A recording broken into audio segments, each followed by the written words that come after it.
ஆண்டவராகிய இயேசு கிறிஸ்துவின் நாமத்தினாலே இந்த குடும்ப கூடுகைக்கு கூடி வந்திருக்கிற உங்களை வாழ்த்துகிறேன். இதற்கு காரணமாயிருந்த இந்த அருமையான சபைக்காக, ஒரு நல்ல போதகருக்காக, அவருடைய குடும்பத்துக்காக ஆண்டவருக்கு நன்றி செலுத்துகிறேன். விசேஷமாக குடும்பங்களை இந்த நேரத்தில் கட்டி காப்பது இந்த நாட்களிலே மிகவும் கடினமாக மாறிக்கொண்டு வருவதற்கு காரணம், ஆண்டவராகிய இயேசு சொல்லும்போது ஒன்று சொன்னார். 2 பேர் வீடை கட்டினார்கள். ஒருவன் கண்மலையின் மேல் கட்டினான், இன்னொருவன் மணலின் மேல் கட்டினான். 2 பேருக்கும் ஒரே விதமான துன்பங்கள் வந்தது. புயல் அடித்தது, பெருங்காற்று அடித்தது, மழை பெய்தது, பெரு வெள்ளம் வந்தது. ஆனால் 2 பேருடைய வீடும் தாக்கப்பட்டது. ஒருவேளை நீங்களும் நானும் ஆண்டவர் மேலே, ஆண்டவருடைய வசனத்தின் மேலே நாம் கட்டப்பட்டு இருந்தாலும் தாக்குதல்கள் தவிர்க்க முடியாதவைகள். ஆனால் தாக்கும் போது எப்படி அந்த வீடு நிலை நின்றதா நிற்கதா இல்லையா என்பதை வைத்துத்தான் அவருடைய அஸ்திவாரம் எப்படி இருக்கிறது என்பதை புரிந்து கொள்ள முடியும். மேலே பார்ப்பதற்கு எல்லாமே நன்றாகத்தான் இருக்கும். அதை பார்ப்பதற்கு குடியிருப்பதற்குரிய அனைத்தும் இருப்பது போலதான் காணப்படும். ஆனால் வாழ்க்கையிலே தாக்குதல்கள் வரும்போதுதான் அந்த குடும்பத்தின் அஸ்திவாரம் என்ன என்பதை நீங்களும் நானும் நன்றாக அறிந்து கொள்ள முடியும். ஆகையினாலே குடும்பங்களை பாதுகாப்பது இன்றைக்கு போதகர்களுக்கு ஒரு பெரிய பொறுப்பாகவே மாறிவிட்ட காலம். அதன் மேலே அதிகமாக கவனம் செலுத்த வேண்டிய அவசியத்தையும், கணவன் மனைவி உறவு, பிள்ளைகளோடு கூடிய இருக்கிற உறவு, பிள்ளைகளை வழிநடத்துவது, சபையையே குடும்பமாக பார்த்து செயல்படுவதற்கு இருக்கிற தடைகளை உடைத்தெறிந்து அதை ஒரு குடும்பம் என்று வேதம் சொல்லுகிறதை புரிந்து கொண்ட ஒரு வாழ்க்கைக்கு நேராக ஜனங்களை வழிநடத்துவது என்கிற பெரிய பொறுப்புகள் எல்லாம் போதிக்கிறவர்களுக்கும் போதகர்களுக்கும் அதிகமாக உண்டாக்கப்பட்டிருக்கிற ஒரு நாட்களிலே நீங்களும் நானும் இருக்கிறோம். இந்த காலை வேளையில கூடி வந்திருக்கிற உங்களுக்கு சில ஆலோசனைகளை வேதத்தின் அடிப்படையிலே நான் கூறுவது நலம் என்று நினைத்துத்தான் இந்த காலையிலே குடும்ப கூடுகையை கூட்டி இருக்கிறார்கள். கர்த்தருடைய பரிசுத்த நாமத்துக்கு ஸ்தோத்திரம். இதை கூட்ட வேண்டுமென்று தீர்மானித்தவர்கள் வாலிபர்களாக இருக்கிறபடியினாலே அநேக குடும்ப பிரச்சனைகளை அவர்கள் இதுவரை சந்தித்திருக்கிறதுக்கு வாய்ப்பில்லாவிட்டாலும் பெரியவர்கள் அதை கடந்து விற்பார்கள், அவரிடத்தில் கற்றுக்கொள்ள வேண்டும் என்கிற ஒரு நோக்கத்தோடு இதை ஒழுங்கு செய்திருக்கிறார்கள் என்று நான் விசுவாசிக்கிறேன்.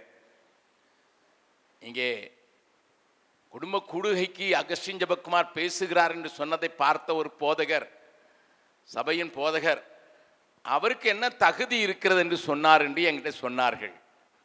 அவருக்காக நான் ஆண்டவருக்கு நன்றி செலுத்துகிறேன். ஏனென்றால் நானும் என் மனைவியும் குடும்பமாகத்தான் ஊழியம் செய்து கொண்டு வருகிறோம். 50 வருடங்களாக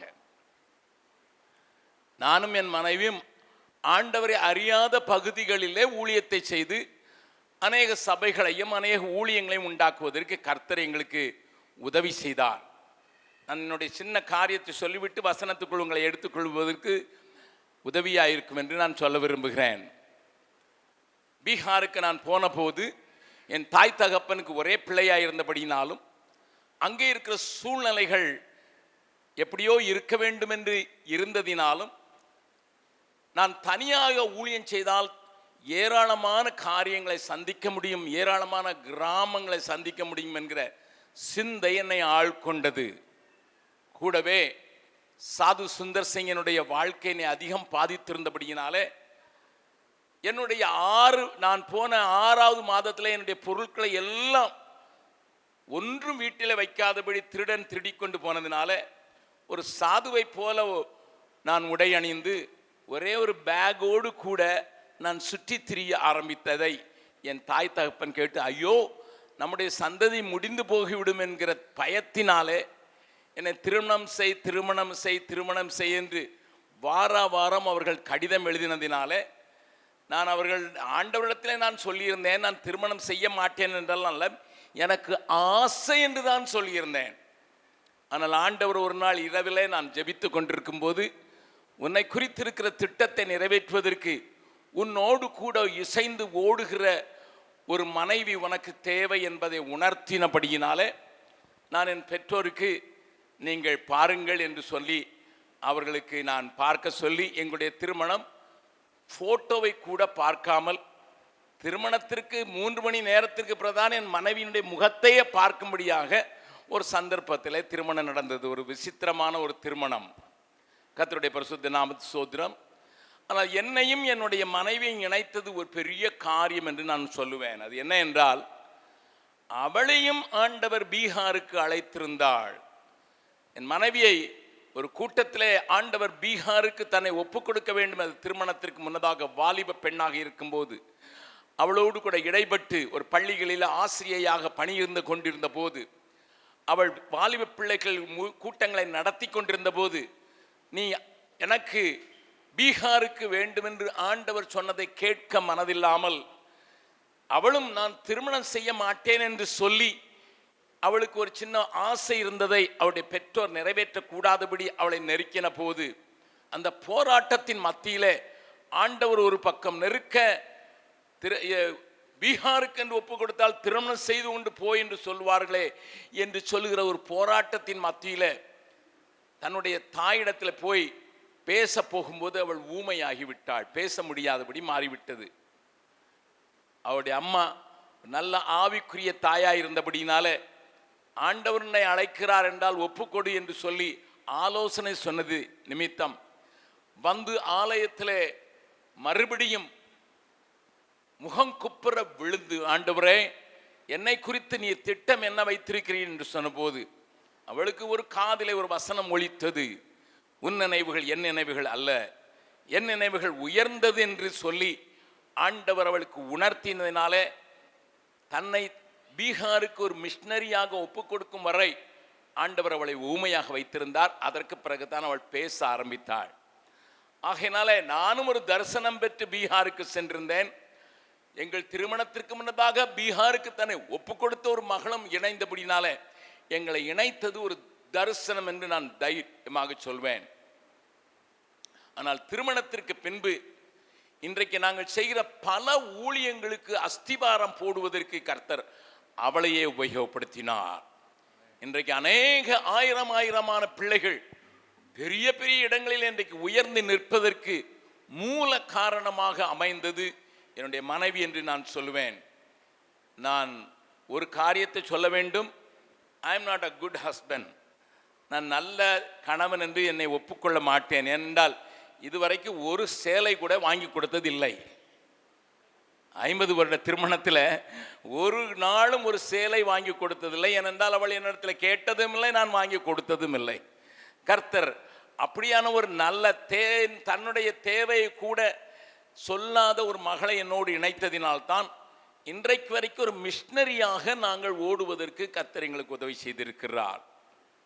ஆண்டவரை மாத்திரம் நம்பி வீட்டிலே பொருள் இருக்கிறதோ அல்லது பணம் இருக்கிறதோ அதை குறித்து நீ பேசவே கூடாது என்று எங்களுக்குள்ளே தீர்மானம் பண்ணினோம். திருமணத்தின் போது யாருக்கும் இல்லை என்று சொல்லக்கூடாது என்று சொல்லியிருந்தோம். ஊழியத்தில் இருக்கிறபடியினாலே நாங்கள் எடுத்திருந்த தீர்மானம், ஆண்டவரை எல்லா தேவைக்கும் உம்மை மாத்திரம் சார்ந்திருப்போம் என்று அன்றைக்கெடுத்த தீர்மானத்தில் இன்றைக்கு வரைக்கு மாறாதபடி, ஒரு நாளும் கடன் வாங்காதபடி, ஒருவரிடத்திலும் கையேந்தி நிற்காதபடி, எங்கள் தேவைகளை சொல்லக்கூட தேவையில்லாமல் எங்களை மாற்றிக்கொண்டதினால தேவன் எங்களுக்கு போதுமானவராக இருக்கிறார். நான் ஒரு ஜெனரல் செக்ரட்டரியாக இருக்கிறபடினால என்னுடைய பேருக்கு மிஷனரி சங்கம் சம்பளம் தரக்கூடாது அரசாங்கத்தின் சட்டப்படி. நான் நடத்துகிற சபைக்கு வருகிற காணிக்கை என்ன என்று இன்றைக்கு வரைக்கும் எனக்கு தெரியாது. ஏனென்றால் அதை குறித்து எதை செலவழிக்கலாமா என்ற இடத்துல சில நேரம் ஆலோசனை தான் கேட்கப்படும். மற்றபடி நான் அதை குறித்து அதில் எடுப்பதையும் நான் இந்த வரைக்கும் நடத்தினதில்லை.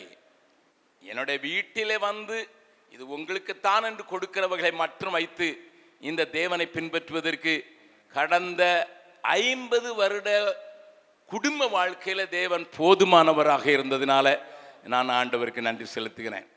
சரி, அது மாத்திரமல்ல, 4 பிள்ளைகளை எங்களுக்கு ஆண்டவர் தந்தார். 4 பிள்ளைகளை நாங்கள் எடுத்து வளர்த்தோம். உங்களிலே சிலருக்கு தெரிந்திருக்கலாம், என்னுடைய இரண்டாவது மகன் இறக்கும்போது அவன் இறந்ததை புதைப்பதற்கு நான் ஒரு மிஷனரி கூட்டத்தில் ஊழியர்களுக்கு பேசி கொண்டிருப்பதற்கு 5 நாட்கள் அழைத்து செல்லப்பட்டேன். 2 நாட்கள் கூட்டம் முடிந்தபோது ராத்திரி ஆண்டவர் என்னிடத்தில் போராடுகிறார். உனக்கு பிரியமானதை நீ கொடுப்பாயா என்று கேட்கிறார். ஆண்டவரை, என் வாழ்க்கையே கொடுத்து விட்டேனே, பின்னே ஏன் இந்த கேள்வி கேட்கிறீர் என்று ஆண்டவரிடத்தில் நான் போராடி கொண்டிருக்கிறேன். கூட்டத்தின் மத்தியில் நடுராத்திரியில எனக்கு தெரிந்து விட்டது, என்னுடைய பிள்ளையை ஆண்டவர் கேட்கிறார் என்று, ஆண்டவர் எடுத்துக்கொள்ள போகிறார் என்று. அடுத்த நாள் காலையில் நான் உத்தரப்பிரதேசத்தில் பேசிக்கொண்டிருக்கிறேன். பீகாரிலிருந்து என் மனைவி ஒரு பையனை அனுப்பியிருந்தாள், நம்முடைய இரண்டாவது மகன் ஆண்டவரிடத்தில் போய்விட்டான் என்று. ஆனால் உங்களுக்கு நான் சொல்ல விரும்புகிறேன், நான் நல்ல கணவன் அல்ல என்று சொன்னேன் அல்லவா, அந்த பிள்ளை புதைப்பதற்கு நான் செல்லவில்லை.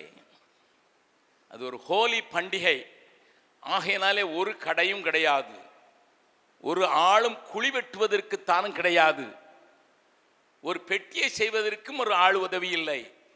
இறுதியாக என்னுடைய செல்ல குமாரனை காஸ்பல் வருகிற ஒரு அட்டை பெட்டியிலே போட்டு என் மனைவியும் 2 சகோதரரும் சேர்ந்து தானே குழியை வெட்டி என் மனைவி அவர்களோடு கூட சேர்ந்து அந்த அடக்கத்தை நடப்பித்தாள். அந்த நேரத்திலும் நான் வீட்டுக்கு திரும்ப 3 நாட்கள் கழித்து வந்தபோது நான் அவளை பார்த்து கேட்டேன், என் மேல் கோபமாயிருப்பாயா என்று. அவள் என்ன சொன்னாள் என்றால், நீங்கள் வரமாட்டீர்கள் என்று எனக்கு தெரியும், மரித்து போன பிள்ளையை நாங்கள் பார்த்து கொள்வோம், ஆண்டவருடைய ஊழியர்களை தாங்குகிற அந்த காரியத்தில் நீங்கள் துணை நிற்பீர்கள், அதனால் அதற்குத்தான் முக்கியத்துவம் கொடுப்பீர்கள் என்று எனக்கு தெரியும். ஆகையால் நான் உங்கள் மேலே ஒரு நேரத்தும் ஒரு சிறிய காரியத்திலும் வருத்தப்படவில்லை என்று சொன்ன அப்படிப்பட்ட ஒரு மகளை எனக்கு தேவன் தந்திருந்ததுனால எங்கள் ஊழிய ஓட்டத்திலே ஓடுவதற்கு கர்த்தர் உதவி செய்திருக்கிறார். ஆகையினால 4 பிள்ளைகள் எங்களுக்கு போதாதென்று இன்னும் 4 பிள்ளைகளை எடுத்து வளர்ப்பதற்கும் அவள் தூக்கி எறியப்பட்ட குப்பை தட்டியில் இருக்கிற பிள்ளைகளையும் வளர்ப்பதற்கு தன்னை ஒப்பு கொடுத்ததினால எனக்கு 4 பிள்ளைகள், அதில் ஒரு பிள்ளை ஆண்டவர் எடுத்துக்கொண்டார். மீதி 3 பிள்ளைகளாக 6 பிள்ளைகளை வைத்து வளர்த்து அவர்களை ஆளாக்கி, சாதாரணமாக மிஷினரிகளுடைய பிள்ளைகள் மிஷினரியாக போவதற்கு விரும்ப மாட்டார்கள். காரணம், எங்கள் அப்பாவும் அம்மாவும் நல்ல இடத்த விட்டுட்டு, குடும்பத்தை விட்டுட்டு, வேலையை விட்டுட்டு, எல்லாவற்றையும் விட்டுட்டு எங்களையும் கொண்டு இந்த மாதிரி ஒரு சூழ்நிலையில், குறைவுள்ள சூழ்நிலைகளில் கேட்கிற பொருளுக்கும் ஆண்டவரிடத்தில் கேள் என்று சொல்லுகிற பெற்றோருக்கு எங்களை பெற்றது மாத்திரமல்ல, நாங்களும் இப்படிப்பட்ட ஒரு கஷ்டப்பட்ட சூழ்நிலையில் நாங்கள் வாழ விரும்பவில்லை என்று சொல்லி கிட்டத்தட்ட 98% பிள்ளைகள் மிஷினரியாக வருவதில்லை. ஆனால் நான் பிள்ளைகளுக்கு சொல்லியிருந்தேன், நான் இயேசுவையும் என்னால் முடிந்த அளவு மாத்திரம் உங்களுக்கு படிப்பை நான் கொடுப்பேன் என்று. பிள்ளைகள் நன்றாக படித்தார்கள், நல்ல கல்வியை பெற்றுக்கொள்ள கர்த்தர் அவர்களுக்கு வழி திறந்தார். பெற்றுக்கொண்டவர்களுக்கு பெரிய வேலைகள் கிடைத்த போது அந்த வேலைகளிலே சேர்ந்து தங்களை நிரூபித்து விட்டு அதை தூக்கி எறிந்து விட்டு இன்றைக்கு ஒரு மிஷினரியினுடைய சம்பளத்தில் மற்ற மிஷினரிகளைப் போலவே அவர்கள் அதற்குரிய அலவன்ஸை பெற்றுக்கொண்டு வாழ்க்கை நடத்துகிற, தேவனுக்கு பயப்படுகிற, தேவனுக்கு தன்னை ஒப்பு கொடுத்திருக்கிற குடும்பத்தை கட்டி எடுப்பதற்கு கர்த்தர் எனக்கு உதவி செய்ததினால நான் இந்த குடும்ப கூடுகையில் பேசுவதற்கு தகுதியானவன் என்று ஆண்டவருடைய கிருபையை வைத்து நான் சொல்ல விரும்புகிறேன். கர்த்தர் ஆகையினாலே நாங்கள் கடந்து வந்த பாதையிலே எங்களை சுமந்து வந்த ஆண்டவர் அவரை நம்புவதற்கு போதுமானவராக இருக்கிறபடியினாலே அதே காரியத்தை உங்கள் வாழ்க்கையிலும் செய்வார் என்று நம்பி நான் இந்த நாளில் உங்களோடு கூட தேவ செய்தியை கொண்டு வர நான் வாஞ்சிக்கிறேன். என்னை குறித்து பெருமையாக நல்ல பெரிய அர்ப்பணம் உள்ளவர் என்று காண்பிப்பதற்காக அல்ல, வாழ முடியும் என்பதை சொல்லுவதற்காகத்தான். தேவனை நம்புகிறீ, அவருடைய கையை பிடித்து நிறைவாய் இருந்தால் நல்ல, குறைவுகள் மத்தியிலையும் வாழ முடியும் என்பதை என்னுடைய வாழ்க்கையில் நிரூபிக்க கர்த்தர் செய்திருக்கிறார். அது மாத்திரமல்ல, இந்த விசுவாச ஓட்டத்தில் அந்த டிசம்பர் மாதத்தின் இறுதியில் எங்கள் கையில் இருக்கிற பணத்தை மற்றவர்களுக்கு தந்துவிட்டு மறுபடியும் ஆண்டவரை சார்ந்து வாழ்வதற்கிற ஒரு நல்ல ஆரோக்கியமான ஊழியத்தை தந்திருக்கிறார். அவருடைய பரிசுத்த நாமத்துக்கு ஸ்தோத்திரம் உண்டாவதாக. அதை குறித்து இந்த பாம்பே பட்டணத்திலையும் தாறுமாறாக பேசினவர்கள் உண்டு. ஆனாலும் அது எங்களை அசைக்கவில்லை. தேவனுக்கும் எங்களுக்குள்ள உறவையும் பாதிக்கவில்லை, ஊழியத்தையும் பாதிக்கவில்லை. கர்த்தர் மகிமைப்படுவாராக. ஆகையினாலே குடும்பங்கள் காக்கப்பட வேண்டிய ஒரு பெரிய கட்டாயத்தை புரிந்து கொண்டவனாக, குடும்பங்களிலே காணப்படுகிற காரியங்கள் தேவ பக்தியை எப்பொழுது காத்துக்கொள்வது என்பதை அறிந்து கொண்டவனாக உங்கள் மத்தியிலே நான் நிற்கிறேன். ஒரு வசனத்தை நான் உங்களுக்கு சொல்லிக் கொடுக்க, காட்டி கொடுக்க முடியும். அது என்னவென்றால், இந்த நாட்களில் நம்முடைய பிள்ளைகளை சுற்றி, நம்மை சுற்றி ஆண்டவர் வைத்திருக்கிற வேலி, அடைக்கப்பட்ட வேலியை ஆண்டவர் இந்த நாளிலே காக்கும்படியாக ஒரு காரியம் செய்ய வேண்டிய அவசியம் உண்டு என்பதை கொஞ்சம் அழுத்தமாக நீங்கள் மனதிலே கொண்டு நான் சொல்ல போகிற வார்த்தைகளுக்கு நீங்கள் செவி கொடுக்கும்படியாக ஒரு சங்கீதத்தில் இருக்கிற ஒரு வசனத்தை வாசிக்கலாம். சங்கீதம் 80:12-13 வசனங்களை வாசிக்கலாம். இப்பொழுதோ வழி நடக்கிற யாவரும் அதை பறிக்கும்படியாக, அதிலே உண்டாயிருக்கிற கனிகளை பறிக்கும்படியாக, அதன் அடைப்புகளை ஏன் தகர்த்து போட்டீர்? காட்டுப்பன்றி அதை உழுது போடுகிறது. வெளியின் மிருகங்கள் அதை மேய்ந்து போடுகிறது. இங்கே இஸ்ரவேல் ஜனங்களை குறித்து சொல்லியிருந்தாலும் இது அநேக குடும்பங்களுக்கு பொருந்தும் என்று நினைக்கிறேன். சாத்தான் தேவ சமூகத்திலே வந்து நின்றபோது அவனை பார்த்து ஆண்டவர் கேட்கிறார், என் தாசனாகிய யோபுவின் மேல் கண் வைத்தாயோ, கவனம் வைத்தாயோ? ஆண்டவருக்கு பயந்து நடக்கிற உத்தமனான அவன மேலே கண் வைத்தாயோ என்று சொன்னபோது அந்த சாத்தானுக்கு ஒரு பெரிய வேதனை உண்டாகிற ஒரு காரியத்தில், நீர் அவனையும் அவனுடைய வீட்டாரையும் அவனுக்குண்டான எல்லாவற்றையும் சுற்றி வேலி அடைத்திருக்கவில்லையோ என்கிற காரியத்தை சத்துரு அறிந்ததினாலே அந்த வேலியை பிரித்து போடத்தக்கதான காரியங்கள் அவனுடைய வாழ்க்கையில் நடைபெற்றது போல, இன்றைக்கு சமுதாயத்தில் இருக்கிற அனைத்து காரியங்களையும் உங்களை சுற்றி, உங்கள் பிள்ளைகளை சுற்றி, உங்கள் குடும்பங்களை சுற்றி உண்டாக்கப்பட்டிருக்கிற வேலி, அந்த அடைப்பு எடுக்கப்படுகிறதான அநேக காரியங்கள் பூமியிலே நடந்து கொண்டிருக்கிறபடியினால, அப்படி நடந்தால் காட்டு பன்றிகளும் வெளியின் மிருகங்களும் இதை பாழாக்கி விடும் என்பதை உணர்ந்த உணவோடு, ஆண்டவரே எங்களை சுற்றி இருக்கிற அடைப்பு உண்டாவதற்கு ஏதுவான காரியங்களை கற்றுத்தருவீராக என்று சொல்லி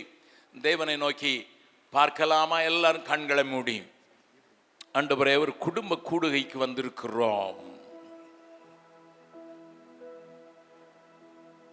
தேவனே உம்முடைய பிரசன்னத்தினால எங்களை மூடி, எங்களுக்கு தேவையான ஆலோசனைகளை வசனத்தின் வாயிலாக வெளிப்படுத்தி தேவ கிருபையை நாங்கள் காத்துக்கொள்ளத்தக்கதாக எங்களுக்கு உதவி செய்வீராக என்று கேட்கும்.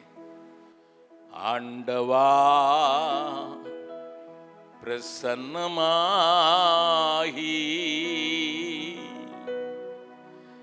ஜீவன் ஊதி உயிர்ப்பியும்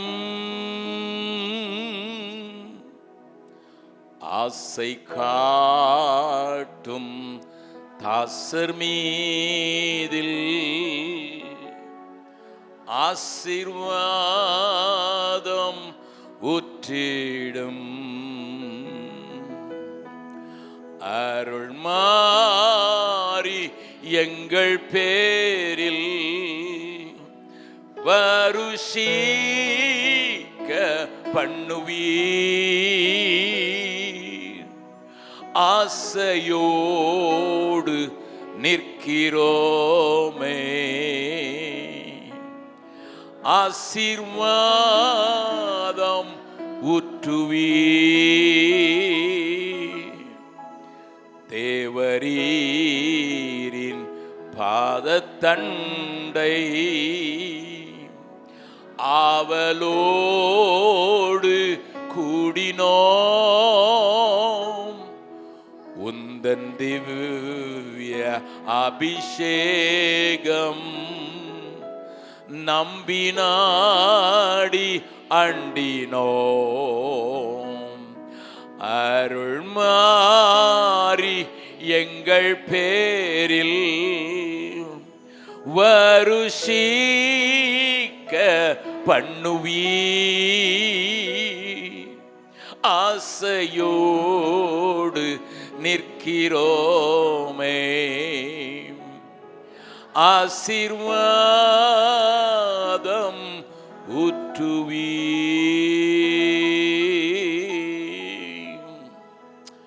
உம்முடைய வசனத்தின்படியே எங்கள் வாழ்க்கையில் இது நடப்பதாக சுவாமி. இயேசு கிறிஸ்துவின் மூலம் ஜெபம் கேளும் நல்ல பிதாவே, ஆமென்.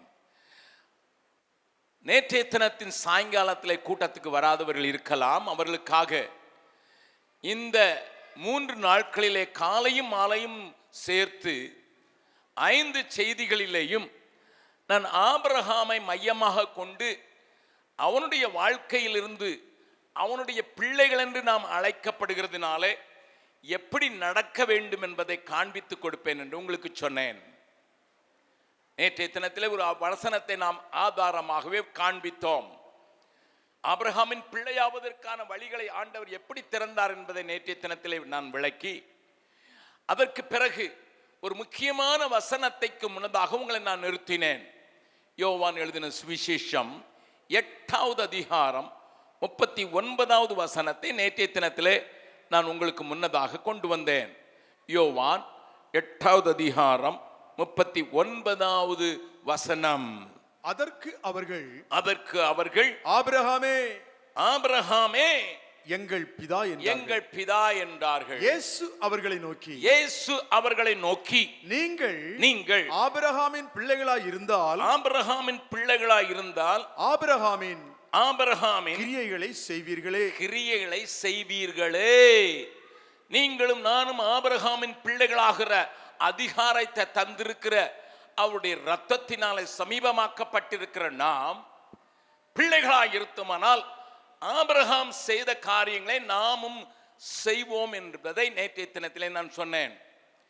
மிகவும் இக்கட்டான நேரத்திலே எப்படி ஆபிரகாம் நடந்து கொண்டான் என்பதை சொல்லுவதற்கு நான் ஒரே ஒரு காரியத்தை உங்களுக்கு வேதத்திலிருந்து காண்பித்துக் கொடுக்க விரும்புகிறேன். உங்களுக்கு தெரிந்திருக்கிறதற்கான வாய்ப்பு குறைவு, சிலர் மாத்திரம் தெரிந்திருக்கிறதுக்கு வாய்ப்பு உண்டு. நீங்களும் நானும் அறிந்திருக்க போது ஆபிரகாமுக்கு ஈசாக்கு பிறந்த போது ஆபிரகாம் 100 வயது உடையவனாக இருந்தான். அதைத்தான் நாம் ஆதியாகமம் 21வது அதிகாரத்தில் நாம் தெளிவாகவே வாசிக்கிறோம். ஆதியாகமம் 21வது அதிகாரம் 5வது வசனத்தை வாசிக்கலாம். தன் குமாரனாகிய ஈசாக்கு பிறந்தபோது ஆபிரகாம் 100 வயதாயிருந்தான். அப்பொழுது சாராளுக்கு எத்தனை வயது நீங்கள் தெரிந்திருக்க? எத்தனை வயது? 90 வயது. ஈசாக்கு பிறந்த போது சாராளுக்கு 90 வயது என்றால் சாராள் மரிக்கும் போது அவளுடைய வயதை கொஞ்சம் பார்க்கலாம். ஆதியாகமம் 23வது அதிகாரம் 1வது வசனத்தை வாசிக்கலாம். சாராள் 127 வருஷம் உயிரோடு இருந்தாள். 127 வருஷம் உயிரோடு இருந்தாள். இவ்வளவே சாராளுடைய வயது. இப்ப நான் உங்களிடத்தில் ஒரு கேள்வி கேட்கிறேன், சின்ன கணக்கு தானே. இப்பொழுது ஈசாக்குக்கு என்ன வயது? 37. ஈசாக்குக்கு திருமணமான போது ஈசாக்குக்கு என்ன வயது? 40. ஓகே, நல்லா இந்த மாதிரி வயசெல்லாம் நல்லா கணக்கு போட்டு வச்சிருக்கீங்க, ஜாதகம் நல்லா பார்க்குறீங்கன்னு அர்த்தம். ஓகே, நன்றாக நீங்கள். இப்போ சாராளுடைய மரணத்தில் ஆபிரகாம் புலம்பி அழுகிறான். அது அடுத்த வசனத்தில் இருக்கிறது, புலம்பி அழுதான் என்று. என்ன புலம்பி இருப்பான் என்று நான் நினைக்கிறேன். வேதத்தில் அப்படி காண்பிக்கப்படவில்லை. என்ன புலம்புவதற்கான ஒரு காரணத்தை, ஆண்டவரே 90 வயதுல பிள்ளை பெற வைத்திருந்த அந்த சாராளை மகனுக்கு கல்யாணம் கட்டி வரப்போகிற மகளை பார்த்துட்டு சாகிற மாதிரி எடுக்க கூடாதா?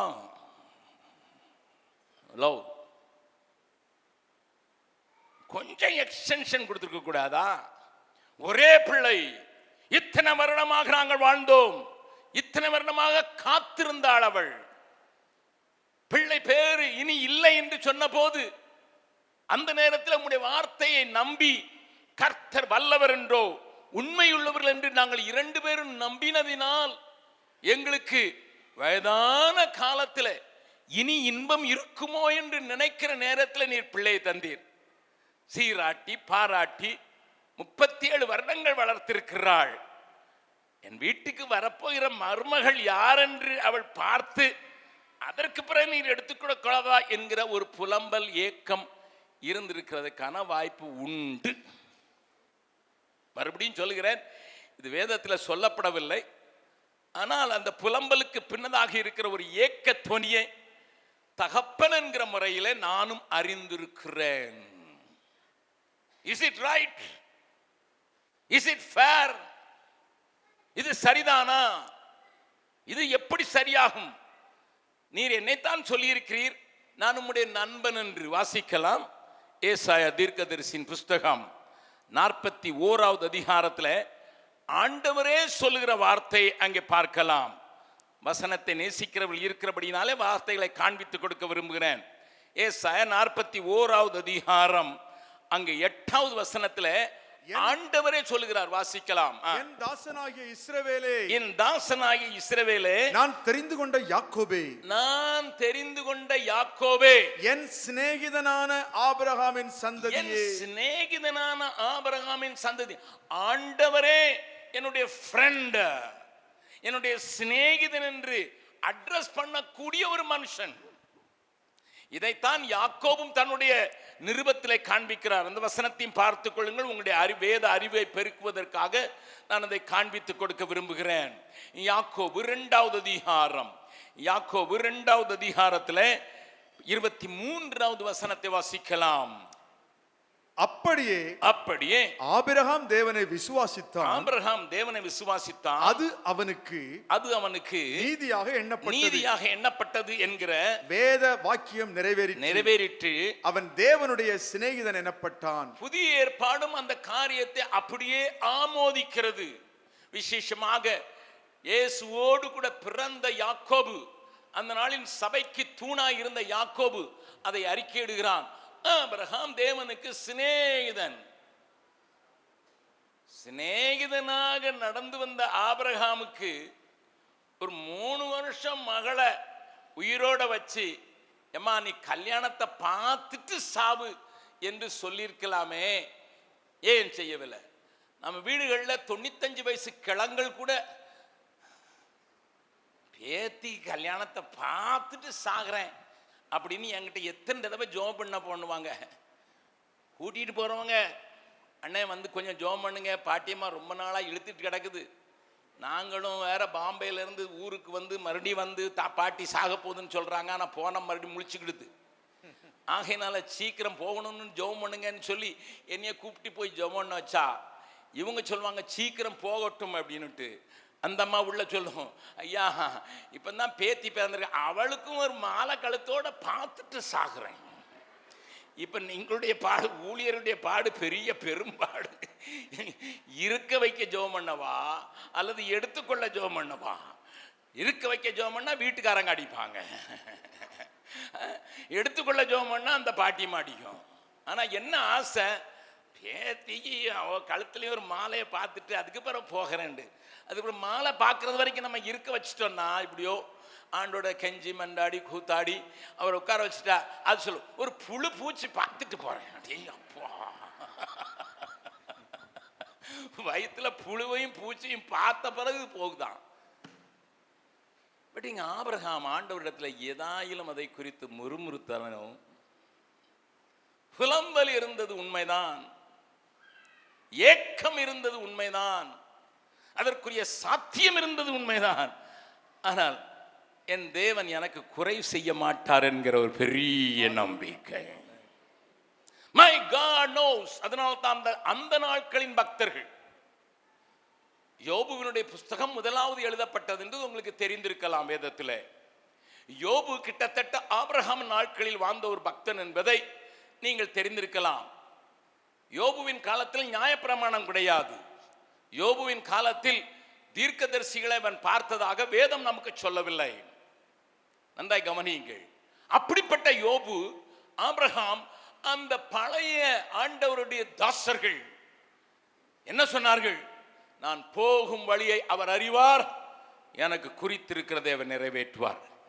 இன்றைக்கு இந்த ஜெபத்தை சொல்லிக் கொடுக்கிற ஊழியர்கள் ஐயா சொன்னது போல மிகவும் குறைந்து விட்டார்கள்.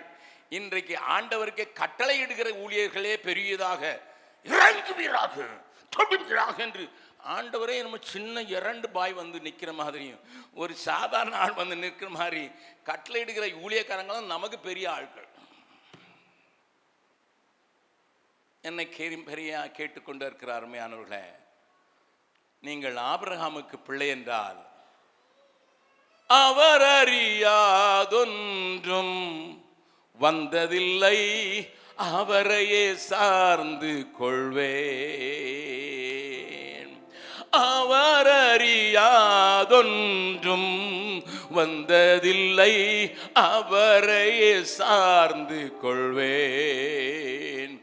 எனக்கே நீ பயமே, எந்தன் இயேசு என் துணையே, என் துன்ப நேரத்திலே இயேசுவே என்னோடிருப்பார். என் துன்ப நேரத்திலே இயேசுவே என்னோடிருப்பார். உண்மையாய் என்னையும் நேசித்தார், உள்ளம் கையில் என்னை வரைந்தார். உண்மையாய் என்னையும் நேசித்தார், உள்ளம் கையில் என்னை வரைந்தார். அவர் அறியாதொன்றும் வந்ததில்லை, அவரையே சார்ந்து கொள்வேன். அவர் அறியாதொன்றும் வந்ததில்லை, அவரையே சார்ந்து கொள்வேன். சாராள் நவ்ரோஜ் என்கிற ஒரு தீர்க்கதரிசின்னு நான் சொல்வேன். ஒரு எழுதின பாடல் இந்த 4 லைன் மட்டும் பாடுறீர்களாம். ஐயா, ஆபிரகாமை போல எங்களுக்கு இப்படிப்பட்ட ஒரு நம்பிக்கை தருவீராக. நீங்க அறியாம எனக்கு ஒன்னும் நடந்ததில்லை சுவாமி. இன்னும் 3 வருஷம் நீட்டி கொடுக்கல, அது உம்முடைய திட்டம். ஐ won't demand. நான் இதை வலுக்கட்டாயமா இடத்துல கேட்க மாட்டேன். இதுதான் உம்முடைய வழி என்றால் அந்த பழியாக என்னை நடத்தும்.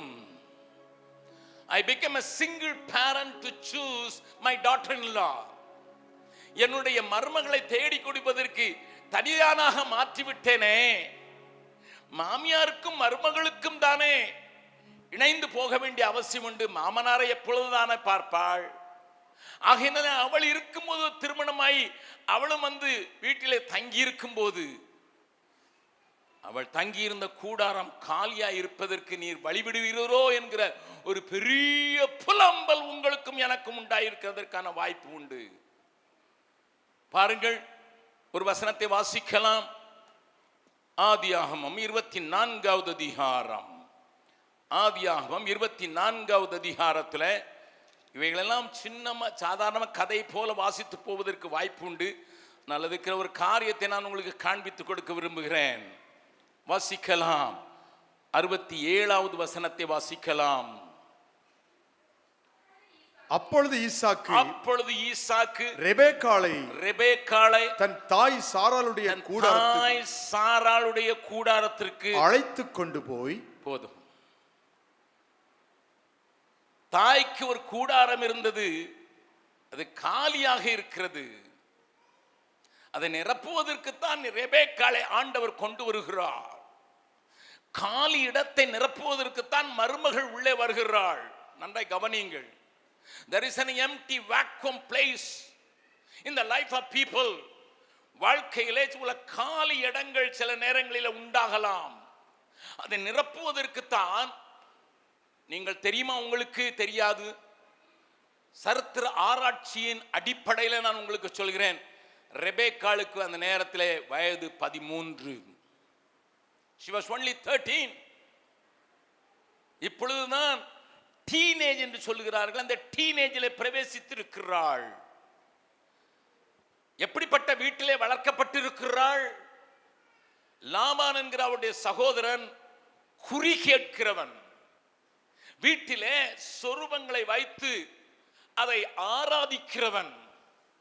ஆகையினால் தான் அங்கே இருந்து அந்த லாபானுடைய குமாரத்தியாகிய ராகேல், யாக்கோபுக்கு மிகவும் பிரியமானவள், திருடி கொண்டு வந்து விட்டாள். இந்த சொரூபங்களை, அந்நிய தெய்வங்களை திருடி கொண்டு வந்து விட்டாள் என்று ஆதியாகமம் சொல்லுகிறது.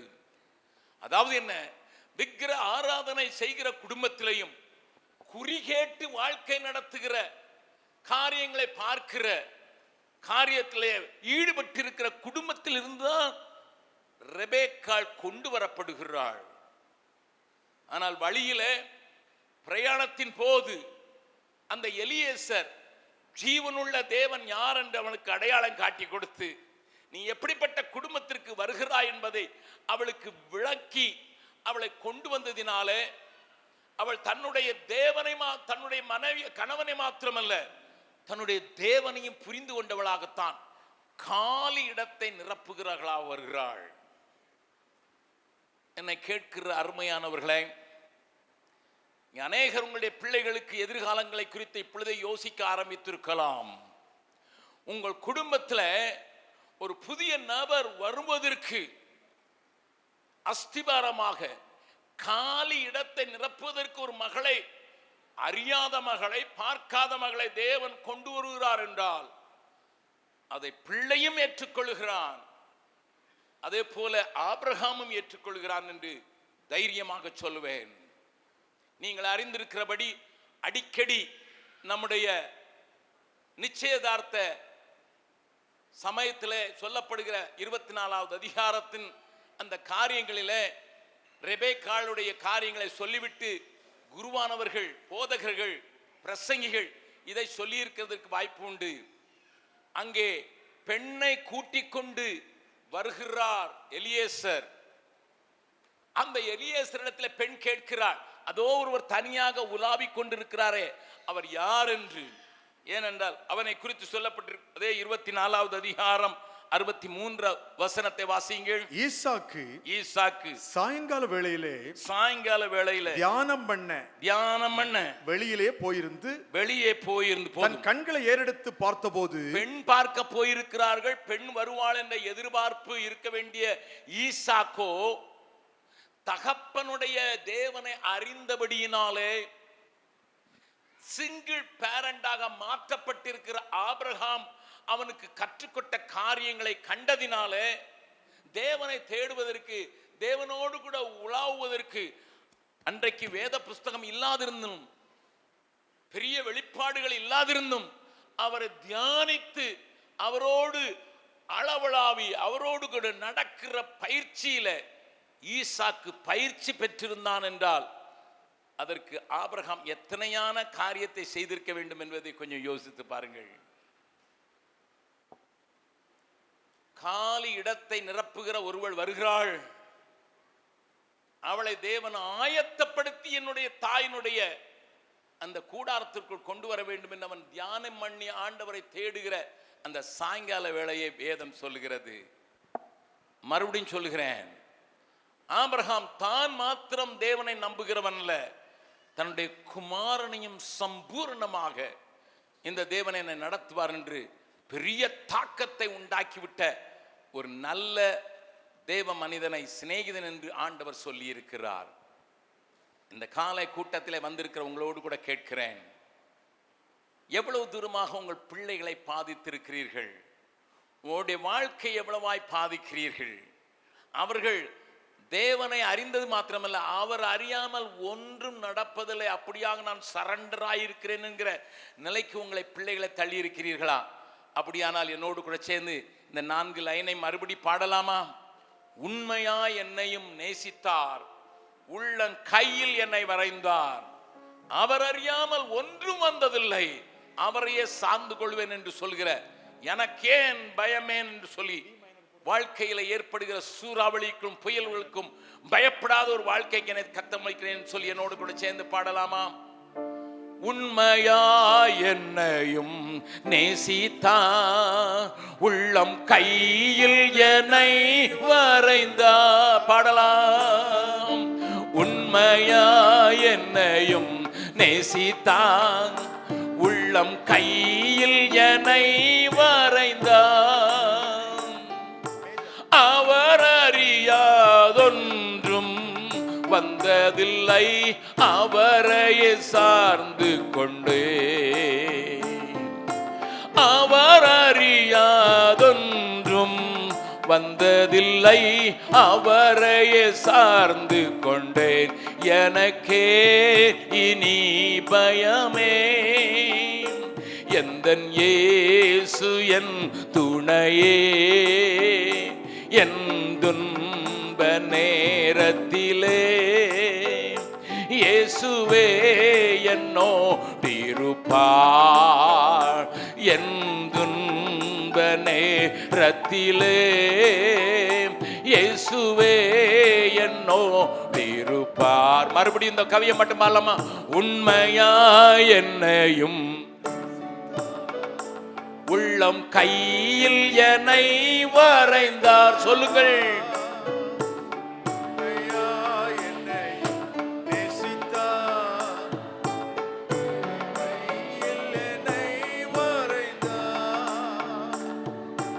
அவர் அறியாதொன்றும் வந்ததில்லை, அவரையே சார்ந்து கொண்டே.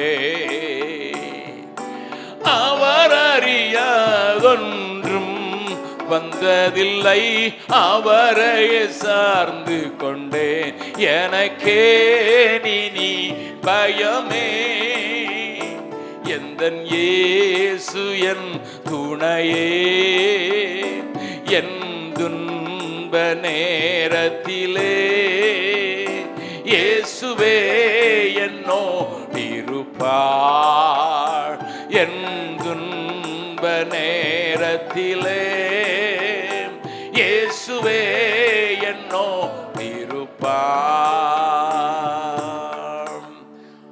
அநேக நேரங்களிலே சில குடும்பங்களிலே மரணம் என்கிற ஏதோ ஒன்று யாரோ ஒருவருக்கு ஏற்படும் போது அந்த குடும்பங்கள் தத்தளிக்கிறதை நான் பார்க்கிறேன்.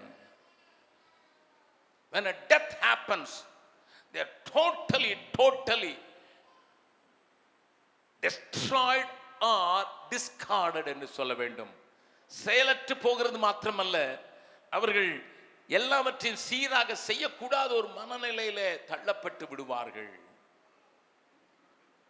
ஆனால் எந்த மனிதனும் மனுஷியும் அவர் என்னுடைய சிநேகிதர், அவருடைய சிநேகிதத்தை நான் ருசிக்கிறேன், அவருடைய அன்பில் நான் ஆட்கொள்ளப்பட்டவன், அவருடைய அன்பில் நான் ஈர்க்கப்பட்டவன், அவர் என்னிடத்தில் அன்பு செலுத்துகிறார் என்பதை அறிந்திருக்கிறேன், நான் போகிற வழி அவர் அறிவார் என்று அறிந்திருக்கிறபடினால என் வாழ்க்கையில குறுக்கிட எல்லாவற்றிற்கும் என் ஆண்டவர் போதும் என்கிற அத்தனை ஆழமான நம்பிக்கையுடையவர்களாக இருப்பார்கள்.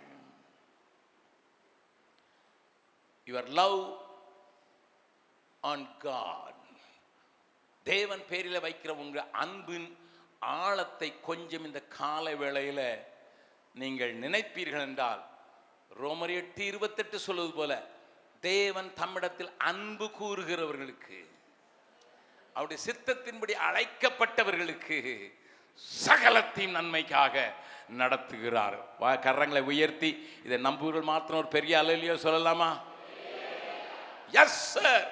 அவரிடத்தில் அன்பு கூறுகிறவர்களுக்கு, அவருடைய திட்டத்தின்படி அழைக்கப்பட்டவர்களுக்கு சகலத்தையும் நன்மையாக மாற்றி கொடுக்கிற ஒரு நல்ல ஆண்டவர் எனக்கும் உங்களுக்கு உண்டு. அவர் சிநேகிதனாக மாறி போவாராக.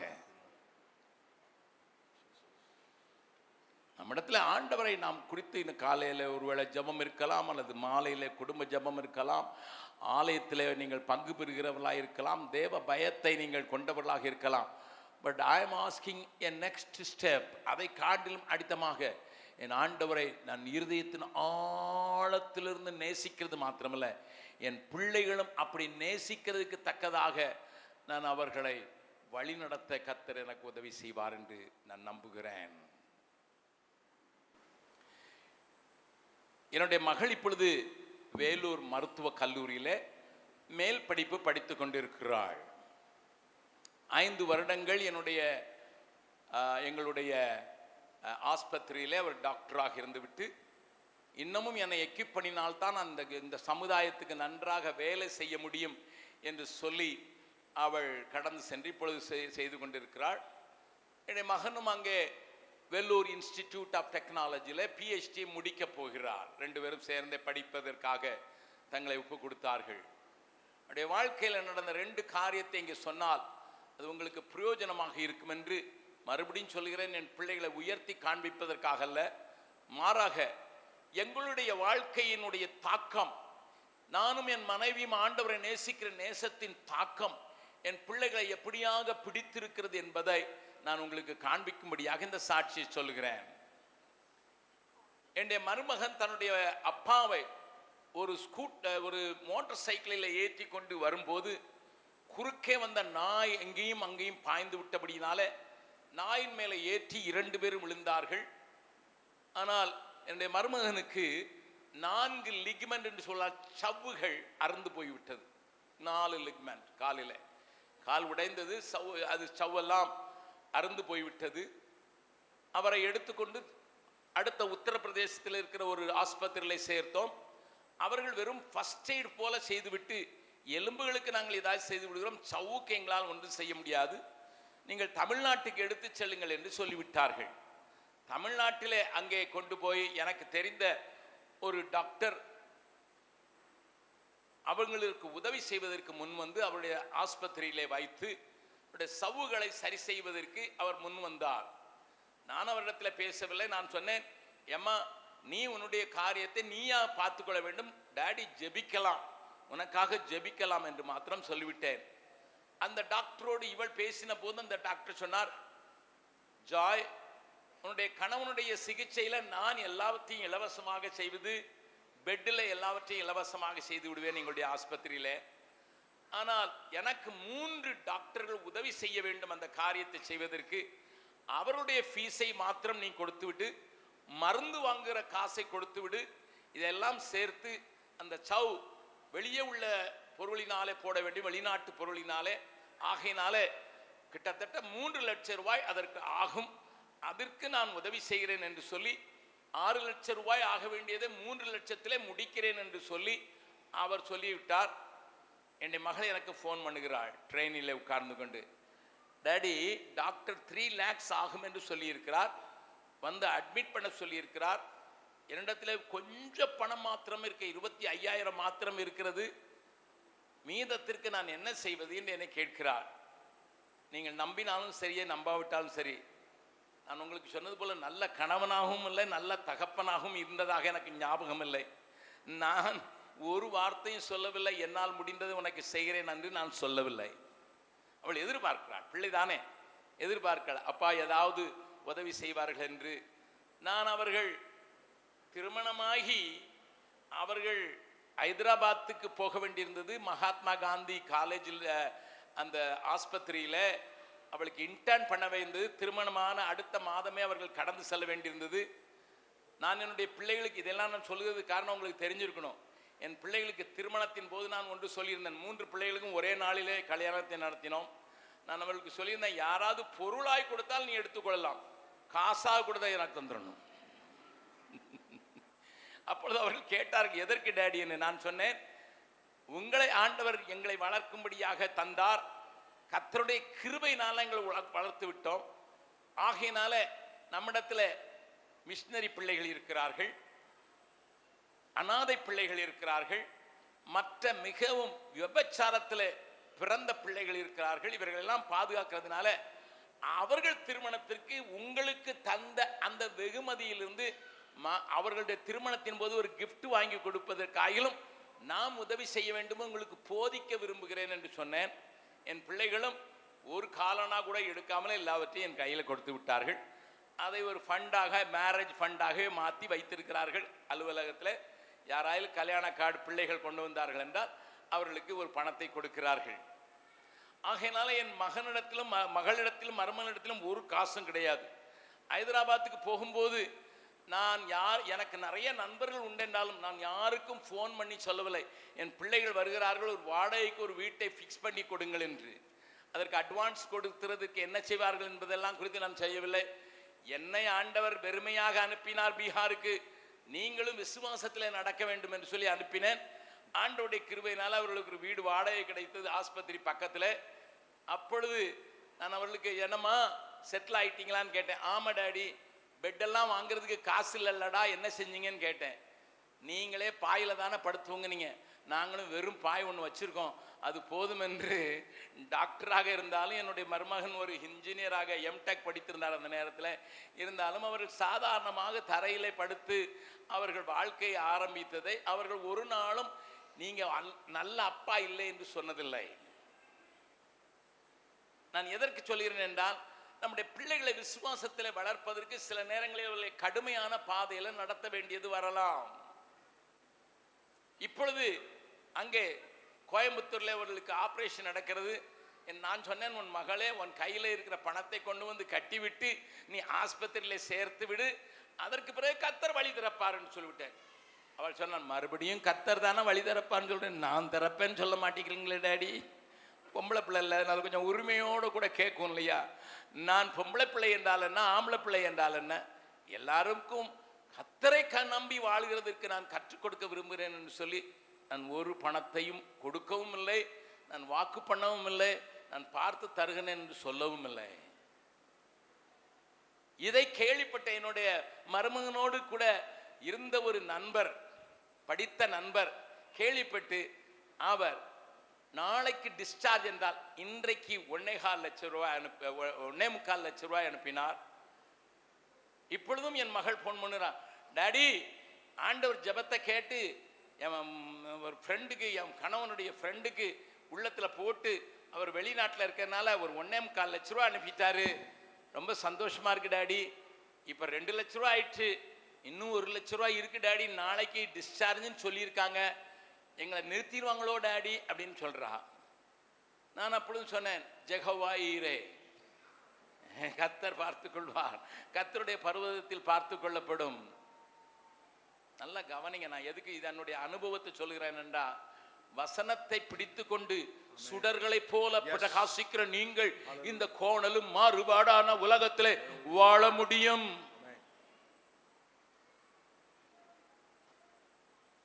அங்க இருந்து டிஸ்சார்ஜ் டேபிள்ல இருந்து அவ போன் பண்றா, டாடி பிரைஸ் தி லார்ட். என்னம்மா நடந்தது? பில்லு 1,96,000 தான் வந்திருக்கு டாடி, 4,000 எனக்கு திரும்ப தந்துட்டாங்க. நீங்க கேட்பீங்க, ஏன்யா நீர் தான் உலகம் முழுவதும் போற பிரசங்க யாராச்ச, நீர் யாருக்காவது உதவி செய்ய சொல்லியிருந்தா செய்திருப்பாங்களா? சொல்லியிருப்பாங்க. நல்ல நண்பர்கள் உண்டு, உயிரையே கொடுக்கக்கூடிய, கண்ணையும் பிடுங்கி கொடுக்கக்கூடிய அநேக ஆதரவாளர்களையும் ஜெப பங்காளர்களையும் தந்திருந்தாலும் என் பிள்ளைகளும் கர்த்தரை மாத்திரம் சார்ந்து வாழ வேண்டும் என்பதற்காக என்னுடைய கரங்களிலே பலம் இருந்ததோ இல்லையோ அதை குறித்து நான் கவலைப்படவில்லை, நான் மாட்டேன் என்று சொல்லிவிட்டேன். It's not easy to teach your children when you are in trouble, when they are in trouble. அவர்கள் பாடுபடும் போது, அவர்கள் வேதனைப்படும் போது தேவ பயத்தையும் தேவன் மேல வைக்கிற அன்பையும் தேவ விசுவாசத்தையும் கூட்டி வளர்ப்பது அவ்வளவு எளிதாக இருக்காது. எப்பொழுது எளிதாக இருக்கும் தெரியுமா? நீ தேவனுக்கு பிரியமான சிநேகிதன் என்று மாத்திரம் அறிந்திருந்தால். Your relationship with God, உங்களுடைய உறவு ஆண்டவரோடு சரியாக, உங்களுடைய உறவு ஆண்டவரோடு கூட தெளிவாக இருக்குமானால் நீங்கள் நிச்சயமாக உங்கள் பிள்ளைகளுக்கு அதை கடத்திவிட முடியும் என்று நான் ஆணித்தரமாக நம்புகிறேன். ஆகனால் அந்த கூட்டத்தில் வந்திருக்கிற ஒவ்வொரு பெற்றோரும் நீங்கள் ஒரு காரியத்தை மனதிலே வைங்கள், ஆண்டவரே உமக்கும் எனக்கும் இடையில் எதுவும் வராமல் என்றுமே காத்துக்கொள்ளும். பாடல் மாத்திரமல்ல, என்னுடைய வாழ்க்கையின் ரகசியத்தை அநேகர் கேட்பார்கள். எப்படி ஐயா 78 வயதிலையும் அதே துடிப்போடு, அதே வேகத்தோடு, அதே உறவோடு, அதே வைராக்கியத்தோடு வாழ முடிகிறது? நான் சொல்கிறதெல்லாம் அதுதான். நானாக செயல்படுவதில்லை, அவரும் நானும் இணைந்திருக்கிறோம். அவர் ஒரு மேக்னெட் மாதிரி, நான் ஒரு இரும்பு துண்டு மாதிரி.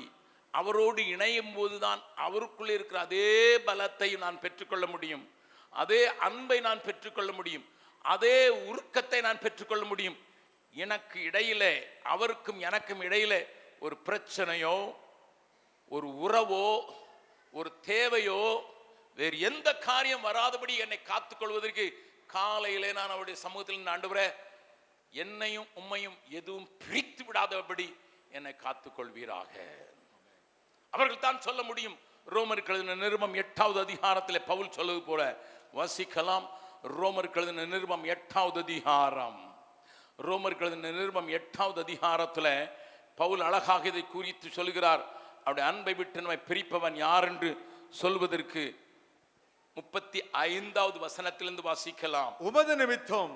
உமது நிமித்தம் எந்நேரமும் கொல்லப்படுகிறோம், அடிக்கப்படும் ஆடுகளைப் போல எண்ணப்படுகிறோம் என்று எழுதியிருக்கிறபடியே நேரிட்டாலும் கிறிஸ்துவின் அன்பை விட்டு நம்மை பிரிப்பவன் யார்? உபத்திரவமோ, வியாகுலமோ, துன்பமோ, பசியோ, நிர்வாணமோ, நாசமோசமோ, பட்டயமோ, இவைகள் எல்லாவற்றிலேயும் நாம் நம்மில் அன்பு கூறுகிறவராலே முற்றும் ஜெயம் கொள்ளுகிறவர்களாய் இருக்கிறோமே. மரணமானாலும் ஜீவனானாலும் தேவதூதர்களானாலும் அதிகாரங்களானாலும் வல்லமைகளானாலும் நிகழ்காரியங்களானாலும் வரும் காரியங்களானாலும் உயர்வானாலும் தாழ்வானாலும் வேற எந்த சிருஷ்டியானாலும் நம்முடைய கர்த்தராகிய கிறிஸ்து இயேசுவில் உள்ள தேவனுடைய அன்பை விட்டு நம்மை பிரிக்க மாட்டாது என்று நிச்சயித்திருக்கிறேன். என்னை கேட்கிற அருமையான தேவனுடைய பிள்ளைகளே, எந்த காரியங்களை சொல்லாத காரியமே இல்லை. உபத்திரவம், மரணம், வியாதி, உயர்வு, தாழ்வு எல்லாவற்றையும் பவுல் குறிப்பிடுகிறார். தேவ அன்போடு கூட இணைந்திருங்கள், என்னிலே நிலைத்திருங்கள் என்றுதான் ஆண்டவர் சொன்னார். ஒரு மரத்தின் மேலே இருக்கிற ஒரு இலைக்கும் இந்த மரத்தோடு கூட அது இணங்கி இருக்கிறபடினால கீழே இருக்கிற சத்து அங்கே போய் சேருகிறதுக்கு ஒரு பெரிய மோட்டர் ஒன்றும் பிக்ஸ் பண்ணல, அது ஆட்டோமேட்டிக்கா ஏறிடுது. குடும்பத்தில் நீங்கள் உங்களுடைய உறவும் ஆண்டவருடைய உறவும் எந்த விதத்திலும் பாதிக்கப்படாதபடி காத்து கொண்டீர்கள் என்றால் அது உங்கள் பிள்ளைகளுக்கு கடத்தப்படுவது மாத்திரமல்ல, அவர்களும் இந்த விசுவாசத்தில் நிலைத்து நின்று என்ன வந்தாலும் தைரியமாக நிற்பார்கள்.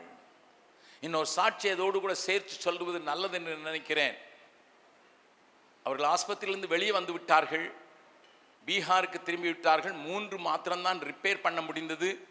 இன்னொரு ஜவ்வை ரிப்பேர் பண்ண போது இங்கே நடக்காது, வெளிநாட்டுக்குத்தான் போக வேண்டும் என்று சொன்னார்கள். இன்றைக்கு வரைக்கும் அதுக்கு வாய்ப்பு கிடைக்கவும் இல்லை, அதற்கு அவர்கள் முயற்சி செய்யவும் இல்லை. ஆனால் அதை கேள்விப்பட்ட இன்னொரு நண்பன், கூட படித்த என்னுடைய சன்னின்லாவோடு கூட படித்த இன்னொரு மனுஷன், நானும் கொஞ்சம் உனக்கு உதவி செய்கிறேன் என்று 1.25 லட்சத்தை அனுப்பி வைத்தான். இப்பொழுது என்னுடைய பிள்ளைகள் கேட்டார்கள். என்ன கேட்டால் தெரியுமா? டாடி, வேலை முடிஞ்சிச்சு, பில்லு பே பண்ணுறதுக்கு ஆண்டவர் கிருபை செய்தார், எல்லாவற்றையும் சந்தித்தாய்விட்டது. இப்போ இந்த நண்பர் அது தெரியாமல் 1.25 லட்சம் எங்கள் அக்கௌண்ட்டில் போட்டு விட்டார். நாங்கள் இதை மிகுந்த தேவையுள்ள ஒரு பணித்தளத்தில் ஒன்றை செய்வதற்கு விரும்புகிறோம். உங்கள் மனதில் அரித்து கொண்டிருக்கிற ஏதாவது ஒரு காரியம் உண்டா? நாங்கள் ரோத்தாஸ் என்கிற மலையில் வேலை செய்கிற அந்த இடத்துல சம்மரில் அந்த மேலே குடியிருக்கிற மக்களுக்கு தண்ணீர் இல்லாமல் போகும். நான் சொன்னேன், அது கொஞ்சம் ஆழமாக தோண்ட வேண்டியிருக்கும். அம்மா, இந்த ஃபீல்டில் ஒரு அடிப்பம்பு போட்டு கொடுத்தீங்கன்னா ஆட்களுக்கு தண்ணி கிடச்சிரும். கிட்டத்தட்ட 500 அடி ஆழத்தில் பாறையை குடஞ்சி அதில் இருக்கிற தண்ணியை எடுக்கிறதுக்கு கொஞ்சம் செலவாகுண்டா. அதனுடைய பில் 1.25 லட்சம் தான் சொன்னாங்க. ஆண்டவர் இதுக்கு தான் உனக்கு கொடுத்துருக்கிறார் போலன்னு சொன்னோன்னே அவர்கள் 2 பேரும் உடனடியாக பணித்தளத்தில் இருக்கிற ஒரு பணித்தளத்திற்கு பம்ப் வைத்து கொடுப்பதற்கு அவர்கள் அந்த பணத்தை தந்தார்கள். Is it possible? எனக்கு ஒரு கொஞ்சம் கையில் காசு இருந்ததுன்னா நல்லா தானே இருக்கும் என்று தானே நினைக்க வேண்டியிருக்கும் பிள்ளைகள். அவர்களுக்கும் 2 பிள்ளைகளை இன்றைக்கு தந்திருக்கிறார். இன்றைக்கு இருக்கிறார்கள். அன்றைக்கு ஒரு பையன் இருந்தான்.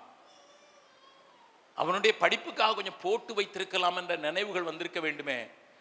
ஆனால் எங்கேயோ இருக்கிற பணித்தளத்தில் ஜனங்களுக்கு குடி தண்ணீருக்கும் பிரச்சனை என்கிற இடத்துல ஆண்டவர் எங்களுக்கு தருகிற அந்த காரியத்தை நாங்கள் செலவழிப்போம் என்று செலவழிக்கிற ஒரு நல்ல மனதை எப்படி உருவாக்க முடியும் ஒரு பிள்ளையிடத்தில்?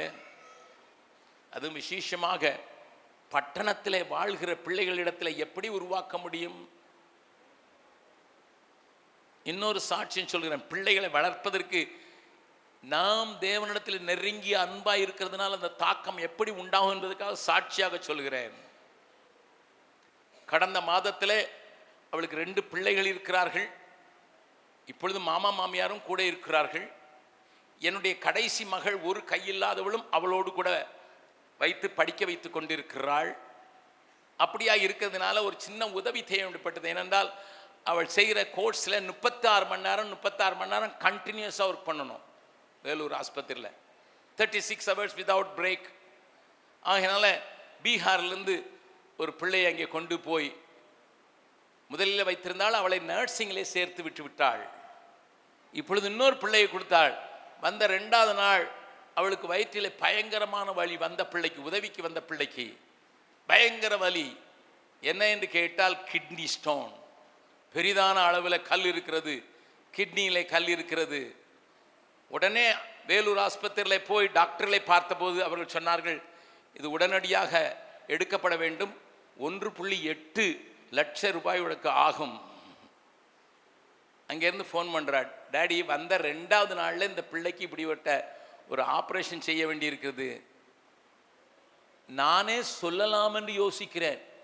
ஏம்மா அவங்க அப்பா அம்மாவை கூப்பிட்டு அனுப்பி விட்டுருமா, இது உனக்கு தாங்க முடியாதுமா. அவள் வந்து உனக்கு உதவி செய்கிறதுக்கு வந்தான்னா நீ அவளுக்கு போய் இப்போ பார்க்க வேண்டிய சூழ்நிலை வந்துட்டு ஆஸ்பத்திரியில் அட்மிட் பண்ணி போய் பார்த்து சாப்பாடு கொடுத்து வீட்டில் கொண்டு வந்து மறுபடியும் கஷ்டமா அப்படின்னு சொன்னா அவள் சொல்ல, டேடி நான் ஜெபம் பண்ணினேன், ஆண்டவரிடத்தில் ஜெபம் பண்ணேன், ஏசப்பா நான் என்ன செய்யணும்னு கேட்டேன். ஆண்டவர் சொன்னார், அது நானா இருந்தானா நீ என்ன செஞ்சிருப்பேன்னு கேட்டார். அனுப்பிவிடுவாயா, உதவி செய்வாயா, will you send or keep? அதனால் நாங்கள் டிசைட் பண்ணிட்டோம் டேடி, டாக்டர்கிட்ட கொஞ்சம் பேசி கன்செஷன்லாம் வாங்கி எப்படியாவது உருண்டு பிறண்டாவது நாங்கள் அதை நிறைவேற்றுவோன்னுட்டு இன்றைக்கு நிறைவேற்றி அந்த பிள்ளை சுகத்தோடு கூட அங்கே உதவி செய்கிறாள். எப்பமா இந்த பொருட்கள் பின்னதாக போகிற இந்த உலகத்தில் செய்ய வேண்டிய கட்டாயம் இல்லை என்கிற சூழ்நிலையில் இருதயத்தில் இப்படிப்பட்ட உள்ளான நினைவுகள் எப்பொழுது உண்டாகும்? அவர்கள் பார்த்ததெல்லாம் ஆபிரகாமுடைய வாழ்க்கையை தான். ஈசாக்கு பார்த்ததெல்லாம் ஆபிரகாமுடைய வாழ்க்கையை தான். எங்க அப்பா அங்க போய் கையை விரிச்சு பொல்லாத பட்டணம் என்று தெரிந்திருந்தாலும், சோதம் அழிவுக்குரியது என்று ஆண்டவரே நிர்ணயித்த பட்டணத்திற்காக கையை நீட்டி கொண்டு நின்று மன்றாடுகிறார் என்றால் அவருடைய இருதயத்தில் எப்படிப்பட்ட ஒரு பாரம் இருக்கும். சோதோமினாலே ஆபிரகாமுக்கு ஒரு நன்மையும் இல்லாவிட்டாலும் நன்மை கிடைப்பு என்று சொல்லி ஜெபிக்கவில்லை. எனக்கு அவர்கள் நன்மை செய்து விடுவார்கள் என்று நம்பவும் இல்லை. தன்னை விட்டு போன லோத்து அங்கே இருக்கிறான், அவனுடைய குடும்பம் இருக்கிறது. ஆனால் அவர்களோடு கூட மற்றவர்களும் நீதிமான்களும் அழிக்கப்படக்கூடாது என்று கையேந்தி நிற்கிற அந்த ஜெப காரியத்தை கண்டவன் தான் ஈசாக்கு. கேட்டவன், கண்டவன் அந்த நேரத்தில் அவன் பிறந்ததில்லை, கேட்டவன். அப்பா சொல்வாரு, எங்க வீட்டுக்கு ஆண்டவரும் 2 தூதர்கள் வந்தாங்கப்பா நம்ம வீட்டுக்கு. நம்ம வீடு கூடாரம் தான், மத்தியான வேலை தான், வெயில் ஏராளமா அடிச்சுக்கிட்டு இருந்தது. அவங்கள உட்கார வைக்கிறதுக்கு எனக்கு இன்னொரு ஸ்பேர் கூடாரம் இல்லடா, நான் மரத்தடியில் தான் அவங்கள உட்கார வச்சு அம்மாவை 88 வயசுல ரொட்டி செய்ய சொல்லி நான் ஓடி போய் மந்தையில ஆட்ட அடிச்சு அவங்கள போஷிக்கிறதுக்கு வந்தேனடா. அந்நியர்களை உபசரிக்க நாடுங்கள் என்ற வார்த்தைக்கு லக்கணமாக மாற வேண்டும் என்று சொல்லி என் வீட்டு வாசல்ல வந்தவங்களுக்கு என்னால முடிந்த அளவு அவருடைய பசியாற்றி அனுப்பினேன் என்று ஈசாக்குக்கு பின்னதாக அந்த ஆபிரகாம் தன்னுடைய அனுபவங்களை சொல்லி இருக்க வேண்டும் அல்லவா? I have gone ahead. இயேசு சொன்னார், உன்னை ஒரு மைல் தூரம் வருவதற்கு யாராயிலும் பலவந்தப்படுத்தினால் எத்தனை மைல் போக வேண்டுமா? Second mile walk. இதை ஆபிரகாம் பிராக்டிஸ் பண்ணியிருந்தான். அதை தன்னுடைய குமாரனுக்கு கடத்தி விட்டதினால அவனுடைய வாழ்க்கையிலும் பெரிய தாக்கம் பின்னதாக பார்க்கலாம். நான் இப்பொழுது இங்கு வந்திருக்கிற ஒவ்வொருவரையும் பார்த்து கேட்கிறேன், ஆண்டவரோடு கூட உங்களுடைய உறவு எப்படி இருக்கிறது? That is the key. ஆண்டவரோடு கூட உங்களுடைய உறவு எப்படி இருக்கிறது என்பது முக்கியமான ஆழமான ஒரு திறவுகோல். My relationship with my God. என்னுடைய உறவு அவரோடு கூட. அதை எப்படி எந்த மனிதன் தெரியுமா மேன்மை பாராட்டி பாடுகிறான்? எந்த மனிதன் தெரியுமா அதனுடைய காரியத்தை புரிந்து கொள்கிறான்? நீங்களும் நானும் பாடுவோம் அல்ல, அந்த பாடலை கொஞ்சம் ஞாபகப்படுத்தலாமா? ஆண்டவருடைய அன்பை நினைத்து பாடின பழைய பாடல்களில் இருக்கிற சாரம் இந்த நாட்களுடைய பாடல்களில் இல்லை என்பதை நீங்கள் அறிவீர்கள். ஒரு நாள் உந்தையை கண்டேன் ஐயா, அந்நாள் எனையே வெறுத்தேன் ஐயா. நான் ஒரு நிமிஷம் இந்த பாட்டை எல்லாரும் பாட சொல்ல போறேன். கொஞ்சம் மனசுல ஒரு கேள்வி கேட்டுக்கிட்டு, நான் அவருடைய தயவை கண்டது உண்மை என்றால் அந்நாள் என்னையே, சத்தமா சொல்லுங்க, உண்மைதானா? சபைக்குள்ள சண்டைக்கு காரணம் என்ன? ஏன் இடத்துல நின்றுட்டான்? அப்பா ஒரு இடம் இன்னும் பெரிய விலைக்கு வாங்கினா போறாது. இருக்கிறது சால், இருக்கிறது சால், வந்தது சால்ல. ஏன் இடம்? சபைக்குள்ளதான் அவர் பெரிய பெரிய பந்தா காட்டுவார். உண்மையா சொல்லுங்க பார்க்கலாம். இந்த பாடலை 24 அழுத்தத்தோடு கூட பாடலாமா? இந்த பாடல் நீங்கள் கண்ணீர் இல்லாமல் பாட முடியாது. ஒரு நாள் உந்தையை கண்டேன் ஐயா, அந்நாள் என்னையே வெறுத்தேன் ஐயா. ஒரு நாளும் தயை கண்டேன் ஐயா, அந்நாள் என்னையே வெறுத்தேன் ஐயா. உந்தையை பெரிதையா என்னே, உந்தையை பெரிதையா.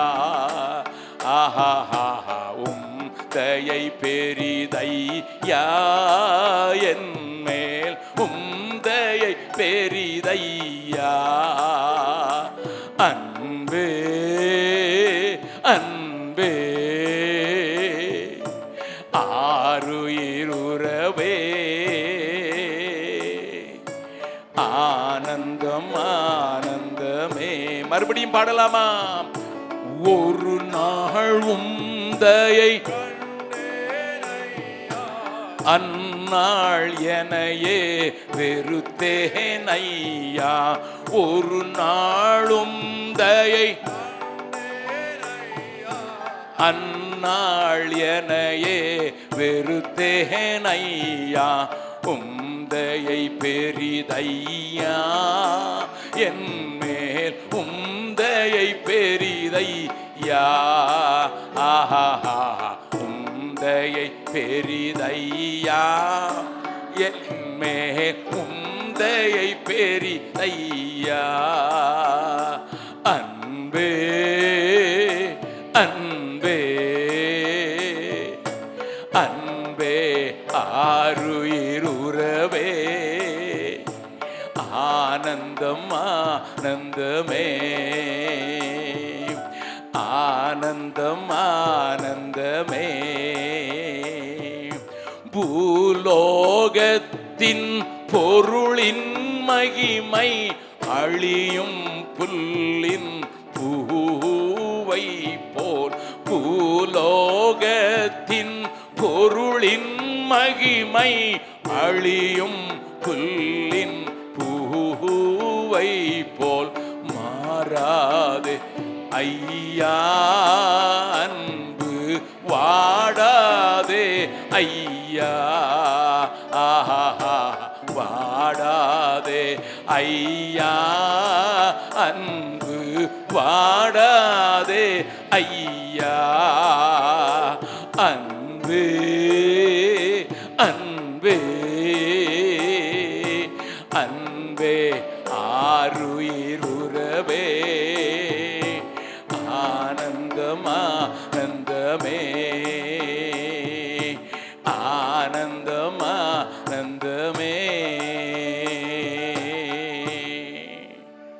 இன்றைக்கு காலையில் எங்களுடைய பணித்தளங்களிலே ஆண்டவருக்கு சம்பாதிக்கப்பட்ட ஒரு பெண், அவருடைய பேர் ஃபூல்குமாரி.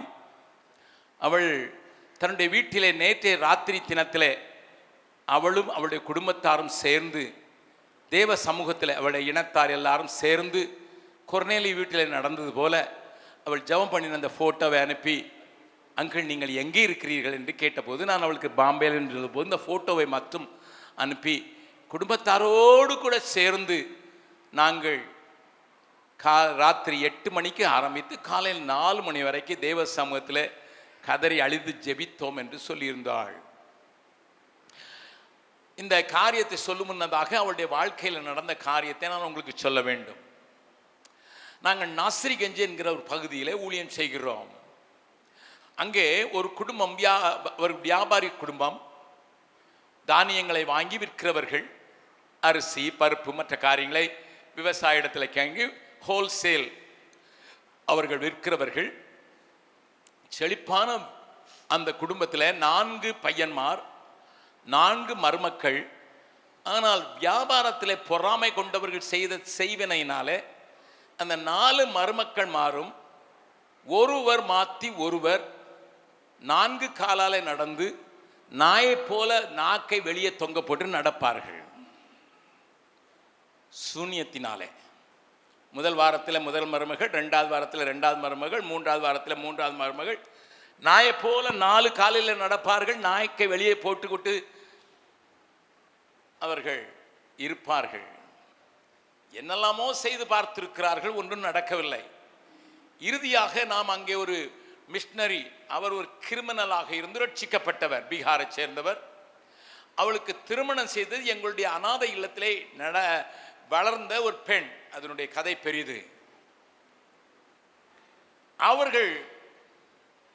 இவர்கள் கிறிஸ்துவை அறிவிக்கிறவர்கள். ஆண்டவருடைய நாமத்திலே அவர்கள் ஜெபித்தால் உங்களுக்கு விடுதலையாகும், கிறிஸ்துவை அறிவிப்பார்கள் என்று சொல்லி அவர்கள் இந்த வீட்டிலே போய், கணவனும் மனைவியா இந்த வீட்டில் போய் ஜெபித்த போது அந்த பில்லி சூனிய கட்டு, சைவனை கட்டு உடைக்கப்பட்டு எல்லாரும் விடுதலையானார்கள். இப்பொழுது அவர்கள் ஆலயத்திற்கு வந்தார்கள். ஆலயத்திற்கு வந்ததினால எதிரிகள் பொறாமைப்பட்டு, நாங்கள் அங்கே கட்டியிருந்த அந்த சின்ன ஆலயத்தில் ஆராதனை நடந்து கொண்ட போது ஒரு விடிகுண்டை உள்ளே போட்டு மற்றவர்களை காயப்படுத்தி, அங்கே ஊழியம் செய்து கொண்ட ஊழியனை பாயிண்ட் பிளாங்க்ல துப்பாக்கியால் சுட்டதினால அது ஹார்ட்ல படாம குடல்ல பட்டதினால சிறு குடலை 9 அங்குலம் நாங்கள் வெட்ட வேண்டிய சூழ்நிலை உண்டாயிற்று. நல்லா கவனிங்க. இந்த குடும்பத்தின் நிமித்தமாக அந்த குடும்பத்துக்கு இவ்வளவு பெரிய ஒரு ஆபத்து வந்தது. பின்னதாக அவர்களை நாங்கள் வேறு இடத்திற்கு அனுப்ப வேண்டியிருந்தது. உத்தரப்பிரதேசத்தில் ஒரு இடத்துல அவர்களை வைக்க வேண்டியிருந்தது. உத்தரப்பிரதேசத்திலே அவருடைய ஊழியங்கள் நடக்கும்போது கடந்த நவம்பர் மாதத்தில் 7 பேர் கைது செய்யப்பட்டார்கள். ஆராதனை நடந்து கொண்டிருக்கும் போது அவரையும் அவரோடு கூட சேர்ந்த அவருடைய மகனையும் மற்றவர்களையும் ஒரு பெண்ணையும் சேர்த்து போலீஸ் நீங்கள் இங்கே மதம் மாற்றுகிறீர்கள் என்று சொல்லி அழைத்து கொண்டு போய் ஜெயிலில் வைத்து விட்டார்கள். கிட்டத்தட்ட 27 நாட்கள் அவர்கள் ஜெயிலிலே இருக்க முடியாத ஒரு சூழ்நிலை ஏற்பட்டது. 10வது நாளில் நாங்கள் அவர்களுக்கு பெயில் வாங்கிவிட்டோம். ஆனால் அந்த ப்ராசஸ் நடத்துவதற்கு ஏராளமான லஞ்சம் கேட்டதுனால நாங்கள் அங்கே அவர்களை உடனடியாக வெளியே கொண்டு வர முடியாத சூழ்நிலைக்கு தள்ளப்பட்டோம். உத்தரப்பிரதேசத்தினுடைய ஜெயிலுடைய நிலைமையை நான் உங்களுக்கு சொல்ல வேண்டுமான, ஜெயிலுக்குள் அழைத்து கொண்ட போது உள்ளே இருந்த அந்த குண்டர்கள், கிரிமினல்கள் வாடகை கட்டிட்டு உள்ள வாங்குறாங்க. ஒரு ஆளுக்கு 8000 ரூபா. ஜெயிலுக்குள்ள வாடகை வாங்குறது யாரு? அங்க அது ஒரு கூட்டம் இருக்குது. இதுதான் நம்முடைய யோகி அரசாங்கத்தினுடைய பெரிய மேன்மையான காரியங்கள். இவைகளெல்லாம் வெளியே யாருக்கும் தெரியாது. நன்றை கவனிங்கள்.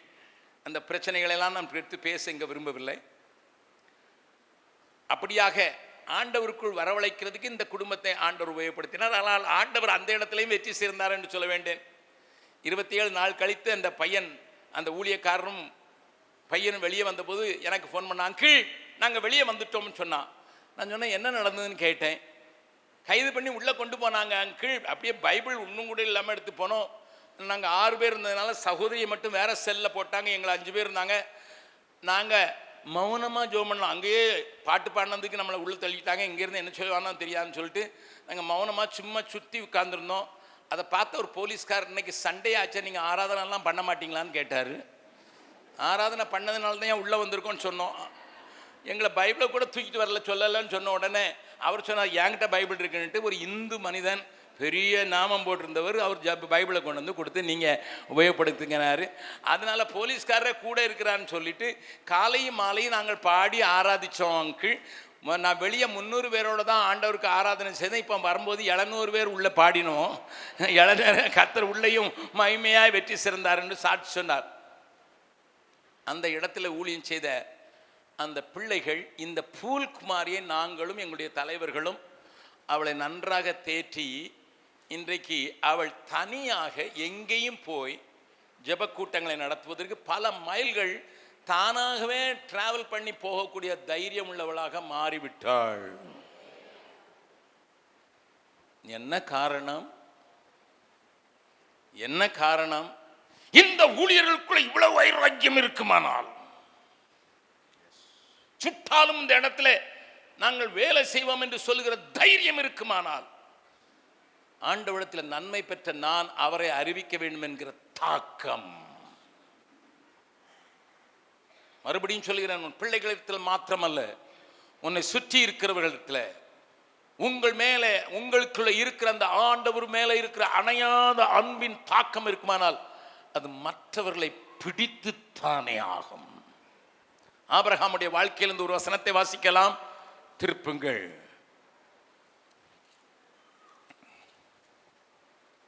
ஆதியாகமம் 21வது அதிகாரம். ஆதியாகமம் 21வது அதிகாரம். அங்கே ஒரு மோசமான ஜனக்கூட்டத்தின் மத்தியில ஆபிரகாமும் மனைவியும் வைக்கப்பட்டிருந்தார்கள். அப்பொழுது அந்த ஜனக்கூட்டத்தார் வந்து அவனிடத்தில் சொல்கிற காரியத்தை பாருங்கள். வாசிக்கலாம். 22வது வசனத்திலிருந்து 22வது 23வது வசனம். அக்காலத்தில் அபிமெலேக்கும் அவன் சேனாதிபதியாகிய பிகோலும் ஆபிரகாமை நோக்கி நீ செய்கிற காரியங்கள் எல்லாவற்றிலும், செய்கிற எல்லா காரியத்தின் எல்லாவற்றிலும் தேவன் உன்னோடனே இருக்கிறார். நல்லா கவனிங்க. யார் தெரியுமா சொல்றது? 20வது அதிகாரத்தை வாசித்து பார்த்தீங்கன்னா தெரியும். அபிமெலேக் சாராளை தன்னுடைய இடத்திற்கு அழைத்து கொண்டு போய் மனைவியாக்க யோசித்து கொண்டிருந்த போது, சொப்பனத்தினால ஆண்டவர் எச்சரிக்காவிட்டால், அவன் தீர்க்கதரிசி, நீ அழைத்து கொண்டு வந்தது அவனுடைய மகனவி என்று சொல்லாதிருக்குமானால், அவன் சாராளை கெடுத்து போட்டிருப்பான். லிசன், சாராள் கெடுக்கப்பட்டிருக்கக்கூடிய சூழ்நிலை இருக்கிற தேசத்தில் ஆபிரகாமனுடைய உறவு ஆண்டவரோடு கூட மிகவும் நன்றாக உறுதியாக இருந்தபடியினால், பிரச்சனைகள் வந்தபோது கூட ஆண்டவரை மாத்திரம் நோக்கி பார்க்க கற்றுக்கொண்ட ஆபிரகாம் அவனுடைய செய்கைகளின் நடவடிக்கைகளை பார்க்கிறார்கள். எதிரி பார்க்கிறான், சேதமடைக்க வந்தவன் பார்க்கிறான், அவனுடைய சேனாதிபதி பார்க்கிறான். அவனுடைய வாயிலிருந்து வருகிற வார்த்தை, நீ செய்கிற எல்லா காரியத்திலையும் கர்த்தர் உன் கூட இருக்கிறதுனால அடுத்த வசனத்தை வாசித்து விடலாம். ஆகையால் ஆகையால் நீ எனக்காவது நீ எனக்காவது என் குமாரனுக்காவது என் குமாரனுக்காவது என் பேரனுக்காவது என் பேரனுக்காவது வஞ்சனை செய்யாமல் வஞ்சனை செய்யாமல் நான் உனக்கு செய்த தயவின்படியே நான் உனக்கு செய்த தயவின்படியே நீ எனக்கும் நீ தங்கி இருக்கிற இந்த நீ தேசத்திற்கும் தங்கி இருக்கிற இந்த தேசத்திற்கும் தயவு செய்வேன் என்று இங்கே தேவன் பேரில் எனக்கு ஆணையிட்டு கொடு. யாரை பார்த்து கெஞ்சுகிறான்? How it happened? இது எப்படி ஐயா நடக்க முடியும்? இது எப்படி நடக்க முடியும்? என்னை கேட்கிற அருமையான தேவ ஜனமே, மும்பை பகுதியில் இருக்கிற கிறிஸ்தவ நண்பர்கள் கிறிஸ்துவை மேல அத்தனை அணையாத ஒரு அன்பு கொண்டு ஒரு உறவில வாழும்போது அவருடைய காரியங்களை தேவன் வாய்க்க பண்ணுகிறதை பார்த்து உன் அண்டை வீட்டா, உன் எதிர் வீட்டா, நீ தங்கி இருக்கிற சமுதாயம், உன்னை அறிந்தவர்கள் இந்த வார்த்தையை சொல்லக்கூடியமானால் எத்தனை நலமாயிருக்கும். லிசன் சார், ஏதோ ஆலயத்திற்கு வந்தோம், நாம் கேட்டதெல்லாம் ஆண்டவர் தர வேண்டும் என்கிற நோக்கத்தோடு கூட ஆலயத்துக்கு வந்தோம், ஜெபித்தோம், கிடைத்தும் விட்டது என்று சொல்லி அதற்கு மனமகிழ்ந்து போகுவதற்கு அல்ல, மாறாக இந்த இடத்துல கூடி வருவதற்கு காரணத்தை பவுல்கிட்ட கேட்டால் சொல்லுவார். எபேசியர்களின் நிருபம் இந்த வசனங்களை எல்லாம் நாம் தியானிக்கிறது அதிகமாக இருக்காது. ஆனாலும் நீங்கள் கவனிக்கும்படியாக நான் உங்களை பார்த்து கேட்கிறேன். எபேசியர்களின் நிருபத்தில் வாசிக்கலாம். 16வது வசனத்திலிருந்தே வாசிக்கலாம். அதிகாரம் 3வது அதிகாரம், Ephesians 3rd chapter verse from 16. நீங்கள் அவருடைய ஆவியினாலே உள்ளான மனுஷனில் வல்லமையாய் பலப்படவும். Why you gather? ஏனையா கூடி வருகிறீர்கள்? நீங்கள் வல்லமையாய் பலப்படவும் விசுவாசத்தினாலே கிறிஸ்து உங்கள் இருதயங்களில் வாசமாய் இருக்கவும் நீங்கள் அன்பிலே வேரூன்றி நிலை பெற்றவர்களாகி சகல பரிசுத்தவான்களோடு கூட, வார்த்தையை பாருங்க, சகல பரிசுத்தவான்களோடும் கூட கிறிஸ்துவினுடைய அன்பின் அகலமும் நீளமும் ஆழமும் உயரமும் இன்னதென்று உணர்ந்து அறிவு கெட்டாத அந்த அன்பை அறிந்து கொள்ள வல்லவர்களாயும் தேவனுடைய சகல பரிபூரணத்தாலும் நிறையப்படவும் அவர் தமது மகிமையினுடைய ஐஸ்வரியத்தின்படியே உங்களுக்கு அனுக்கிரகம் பண்ண வேண்டும் என்று வேண்டிக் கொள்ளுகிறேன். பவுல் ஜெபம் பண்ணுகிறதற்குடைய ஆழத்தை கொஞ்சம் பார்க்கிறீர்களா? இன்றைக்கு மேலே அநேக வீடியோக்கள் லைவ்ல வரும்போது தேசத்தின் எழுப்புதலுக்காக ஜெபிப்போம் என்று சொல்லி ஜெபம் நடந்து கொண்டிருக்கும். கீழே வருகிற கமெண்ட் செஷனை பார்த்திருக்கிறீர்களா?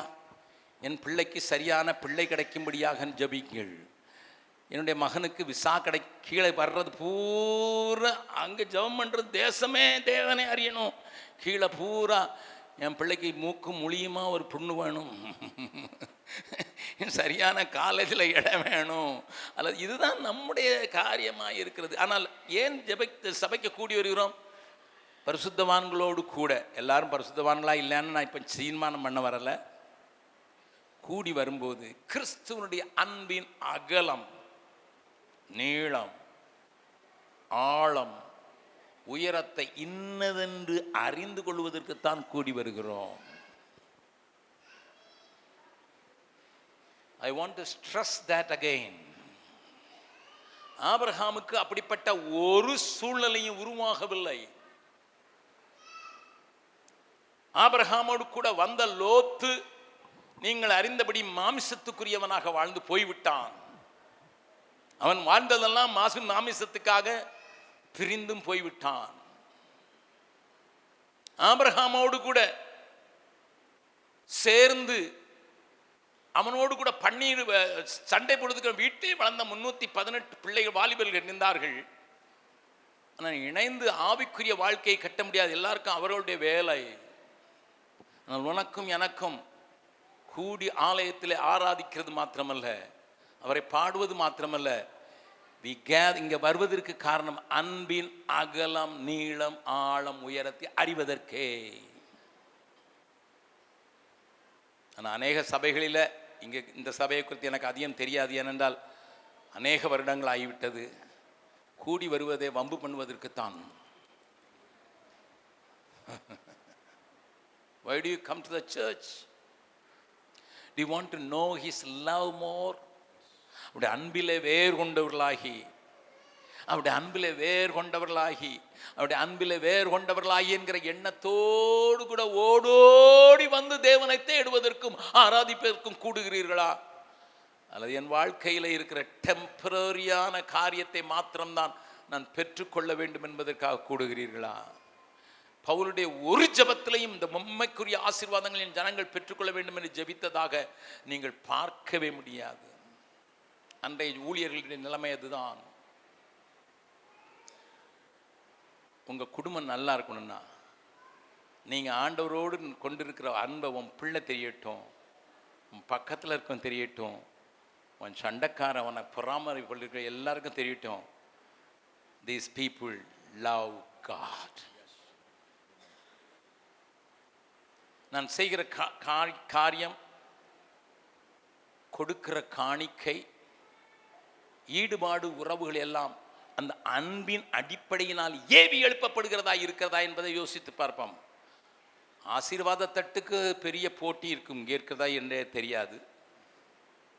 ஆமாம், ஆசீர்வாத தட்டு என்று சொல்லி அடிப்படை சண்டையில் முடிந்தது எனக்கு நிறைய சபைகளில் நடந்தது தெரியும். We gather here not for earthly things at all, rather become saltish, உப்புள்ளவர்களாக, சாரமுள்ளவர்களாக. இந்த அன்பு மற்றவர்களை பாதிக்க வேண்டும். நாங்கள் கிறிஸ்துவின் மேல் வைத்திருக்கிற அன்பு என் குடும்பத்தை, என் பிள்ளைகளை பாதிக்க வேண்டும். நான் இருக்கிற சமுதாயத்தை பார்க்க வேண்டும். எனக்கு விரோதமாக நிற்கிறவர்களை பாதிக்க வேண்டும். நாங்கள் செய்கிற காரியங்களை பாதிக்க வேண்டும்.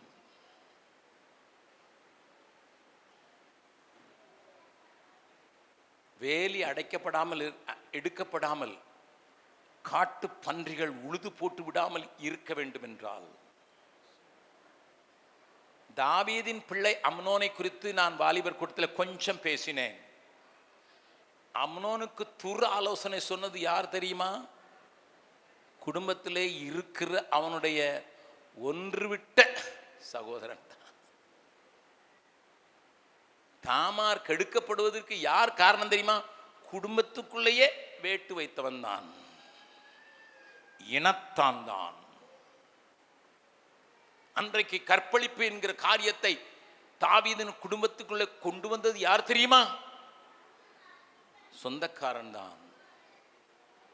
நீங்கள் நானும் ஆண்டவரிடத்தில் அன்பு, ஆழமான ஒரு அன்பு, அசைக்க முடியாத அன்பு, அதில் உறுதிப்பட்டு விடுங்கள். நான் சொல்லுகிறேன், உங்கள் பிள்ளைகளை அது பாதித்து விட்டு தலைமுறை தலைமுறையாக உங்களை காக்கிறதற்கு அந்த அன்புக்கு போதும். ஆங்கிலத்தில் சொல்லப்பட்டிருக்கிறது, we are more than conquerors because he loved us. அவர் நம்மிடத்தில் அன்பு கூர்ந்ததினாலே முற்றிலும் ஜெயம் கொள்ளுகிறவர்களாய் இருக்கிறோமே. அந்த அன்பின் நிமித்தம், அந்த அன்பை விட்டு என்னை பிரிக்க கூடாது, இந்த அன்பை விட்டு என்னை பிரிக்கவே கூடாது. என் பிரச்சனைகள் பெரிதாக இருக்கலாம், என்னுடைய போராட்டங்களுக்கு நீதி கிடைக்காமல் இருக்கலாம், பரவாயில்லை, பட் அவருடைய அன்பை விட்டு என்னை யாரும் பிரிக்க முடியாது என்கிற உறுதியான தீர்மானத்தில் இந்த குடும்பங்கள் வரும்படியாக ஆண்டவர்களோடு கூட போராடுகிறார். நான் மற்றவர்களைப் போல பிரசங்கிக்கிறதுக்கு எனக்கு தெரியாது. வேதத்தை வேதமாகத்தான் பார்க்க தெரியுமே ஒழிய உங்களுடைய இருதயத்திற்கு ஏற்றாற்போல் நான் பிரசங்கிப்பதற்கு எனக்கு தெரியாது. வேதத்தின் வெளிச்சத்தில் உங்களை கொண்டு வந்து நிறுத்துவதற்கு மாத்திரம்தான் ஆண்டவர் எனக்கு கற்றுக் கொடுத்திருக்கிறார். இந்த நேரத்தில் அந்த பூல்குமாரியை குறித்து சொன்னேனே, அவள் என்னை பார்க்கிறதுக்கு ஒரு நாள் வந்தாள். அங்கிள், நான் உங்களிடத்தில் 2 நிமிடம் பேச வேண்டும் என்று.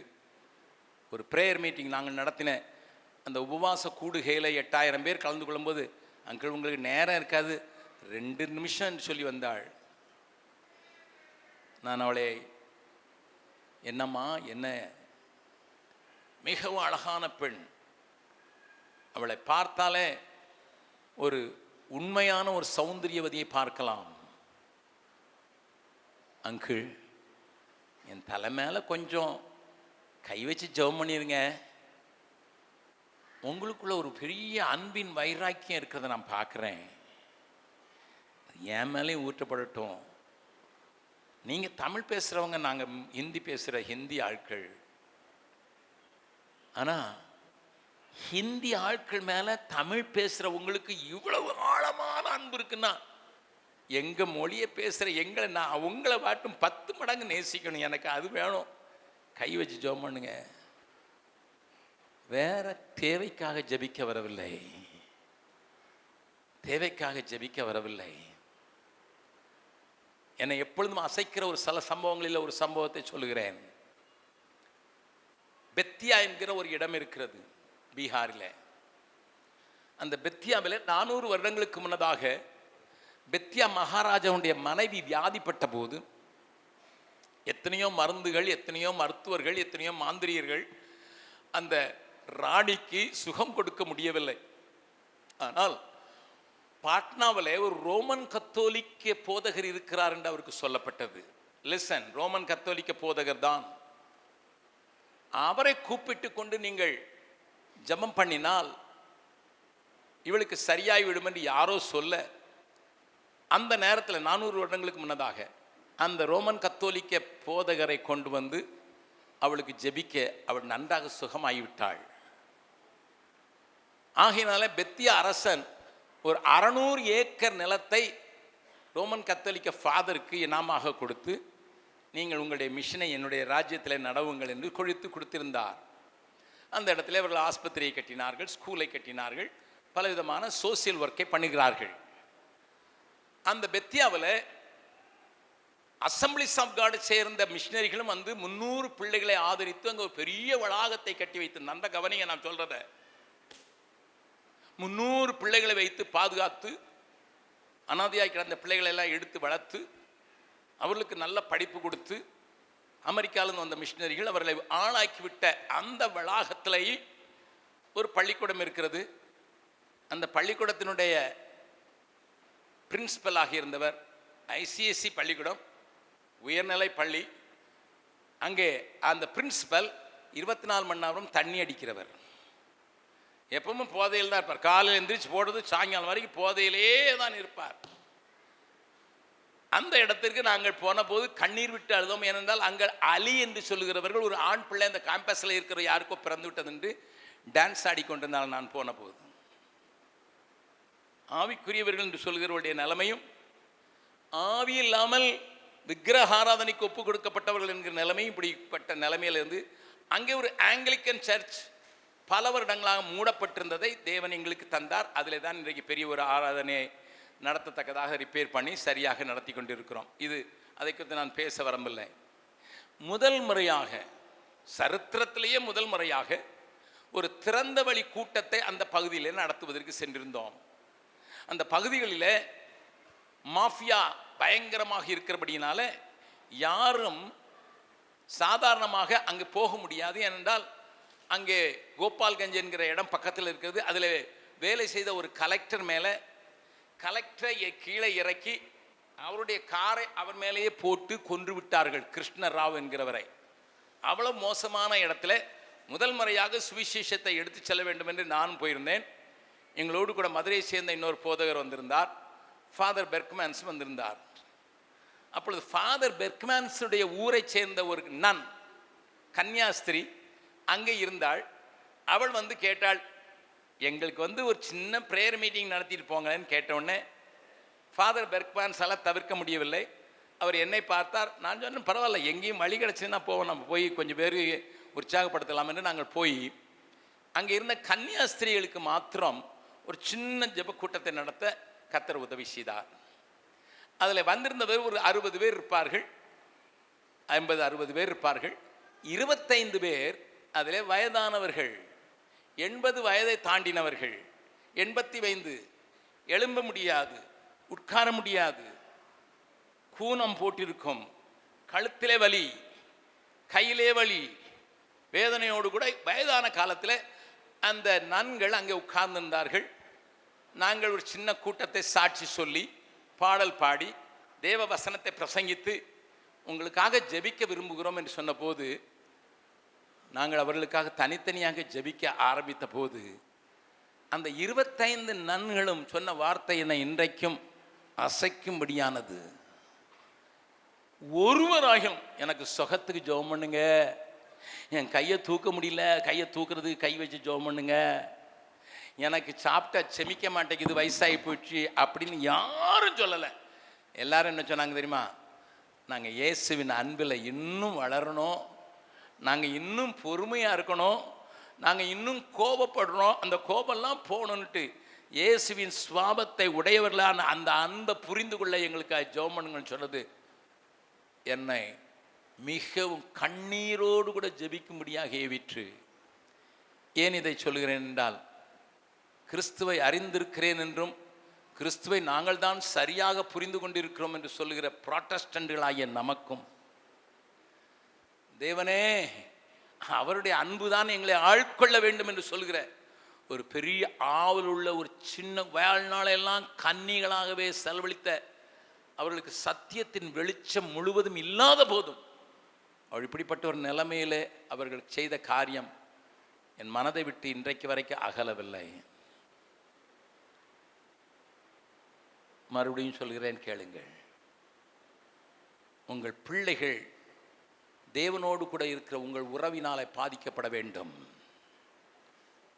உங்களை சார்ந்திருக்கிறவர்கள் தேவனோடு கூட நீங்கள் நடக்கிற அந்த அன்பின் ஐக்கியத்தை பார்த்து அசைக்கப்பட வேண்டும்.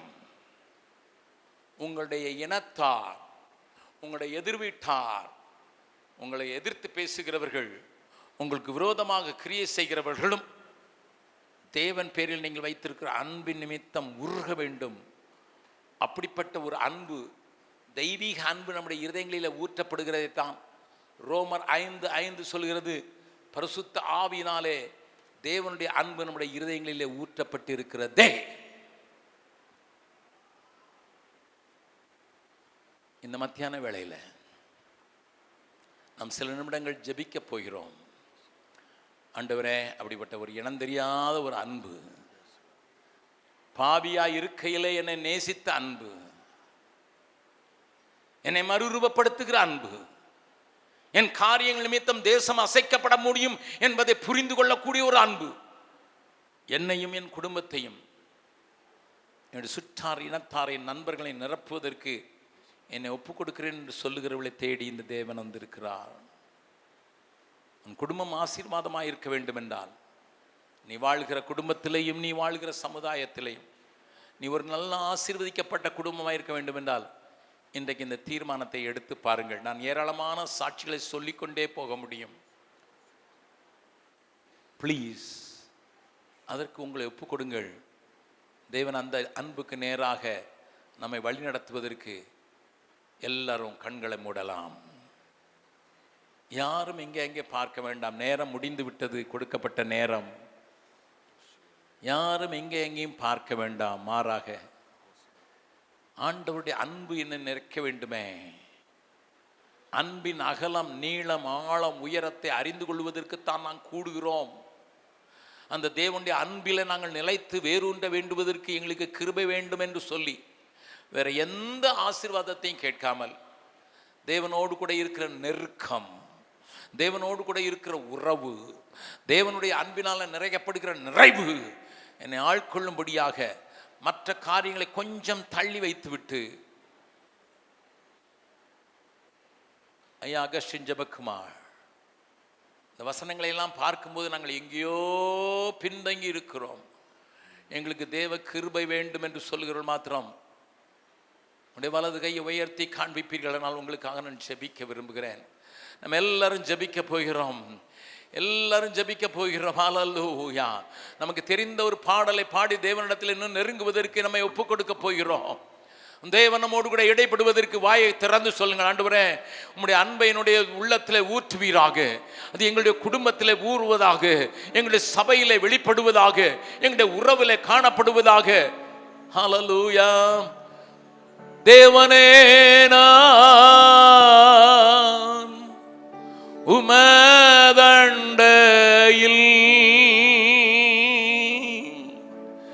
இன்னும் நெருங்கி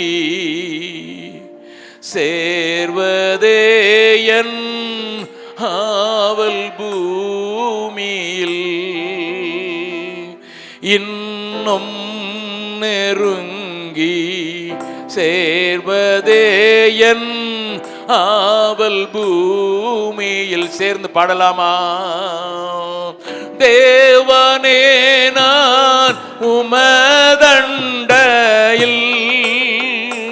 இன்னும் நெருங்கி சேர்வதே என் ஆவல் பூமியில் இன்னும் நெருங்கி சேர்வதே என் ஆவல் பூமியில். மாவலிய கோரமான வன்சிலுவை மீதினில் நான் கோவை தொங்க நேரிடினும் ஆவலாயும் அண்டை சேர்வேன். தேவனே நான் உமதண்டையில் இன்னும் நெருங்கி சேர்வதே என் ஆவல் பூமியில் இன்னும் நெருங்கி சேர்வதே என் ஆவல் பூமியில். பரத்து கேறும் படிகள் போலவே என் பாதை தோன்ற பண்ணும் ஐயா எங்கள் தேவனே. கிருபையாக நீர் எனக்கு தருவதெல்லாம் உமதண்டை அருமையாக என்னை சேர்க்கும் அன்பின் தூதன் ஆக செய்யும். தேவனே நான் உமதண்டையில் இன்னும் நெருங்கி சேர்வதே என் ஆவல் பூமியில் இன்னும் நெருங்கி சேர்வதே என் ஆவல் பூமியில். எல்லாரும் வாயை திறந்து, ஆண்டவரே அன்பென்னும் ஆவியினாலே என்னை நிரப்புங்க சுவாமி. உம்முடைய அன்பின் ஜுவாலை என்னுடைய குடும்பத்தில் பற்றி எறிவதற்கு மன்னிக்க கூடாதபடி சில காரியங்கள் எனக்கு தடுக்குது சுவாமி.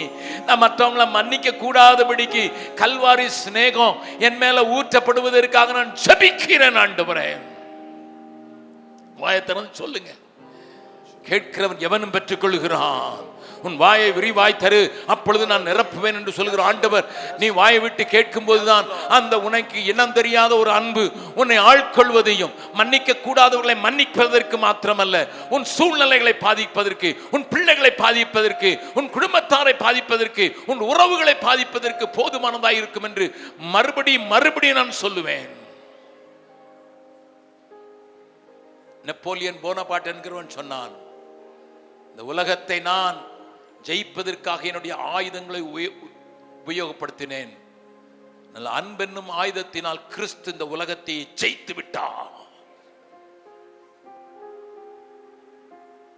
அன்புக்கு உண்டோ அடைக்கும் தாழ், அன்புக்கு உண்டோ அடைக்கும் தாழ், அன்புக்கு உண்டோ அடைக்கும் தாழ். இந்த மத்தியான வேளையில இந்த கேள்வியோடு கூட ஆண்டவரே, இன்னும் உம்மை நேசிக்கணும், இன்னும் உம்மை நேசிக்கணும் என்று ஒப்பு கொடுத்தலோடு, உலகம் எல்லாம் மாயையா, உம் அன்பு ஒன்றே போதும் ஐயா என்கிற கவியை ஜெபமாக பாடி நான் குருவானவர்களை கையிலே கொடுக்க விரும்புகிறேன். உலகம் எல்லாம் மாயையா, உலகம் எல்லாம் மாயை ஐயா உம் அன்பொன்றே போதுமையா, உம் அன்பொன்றே.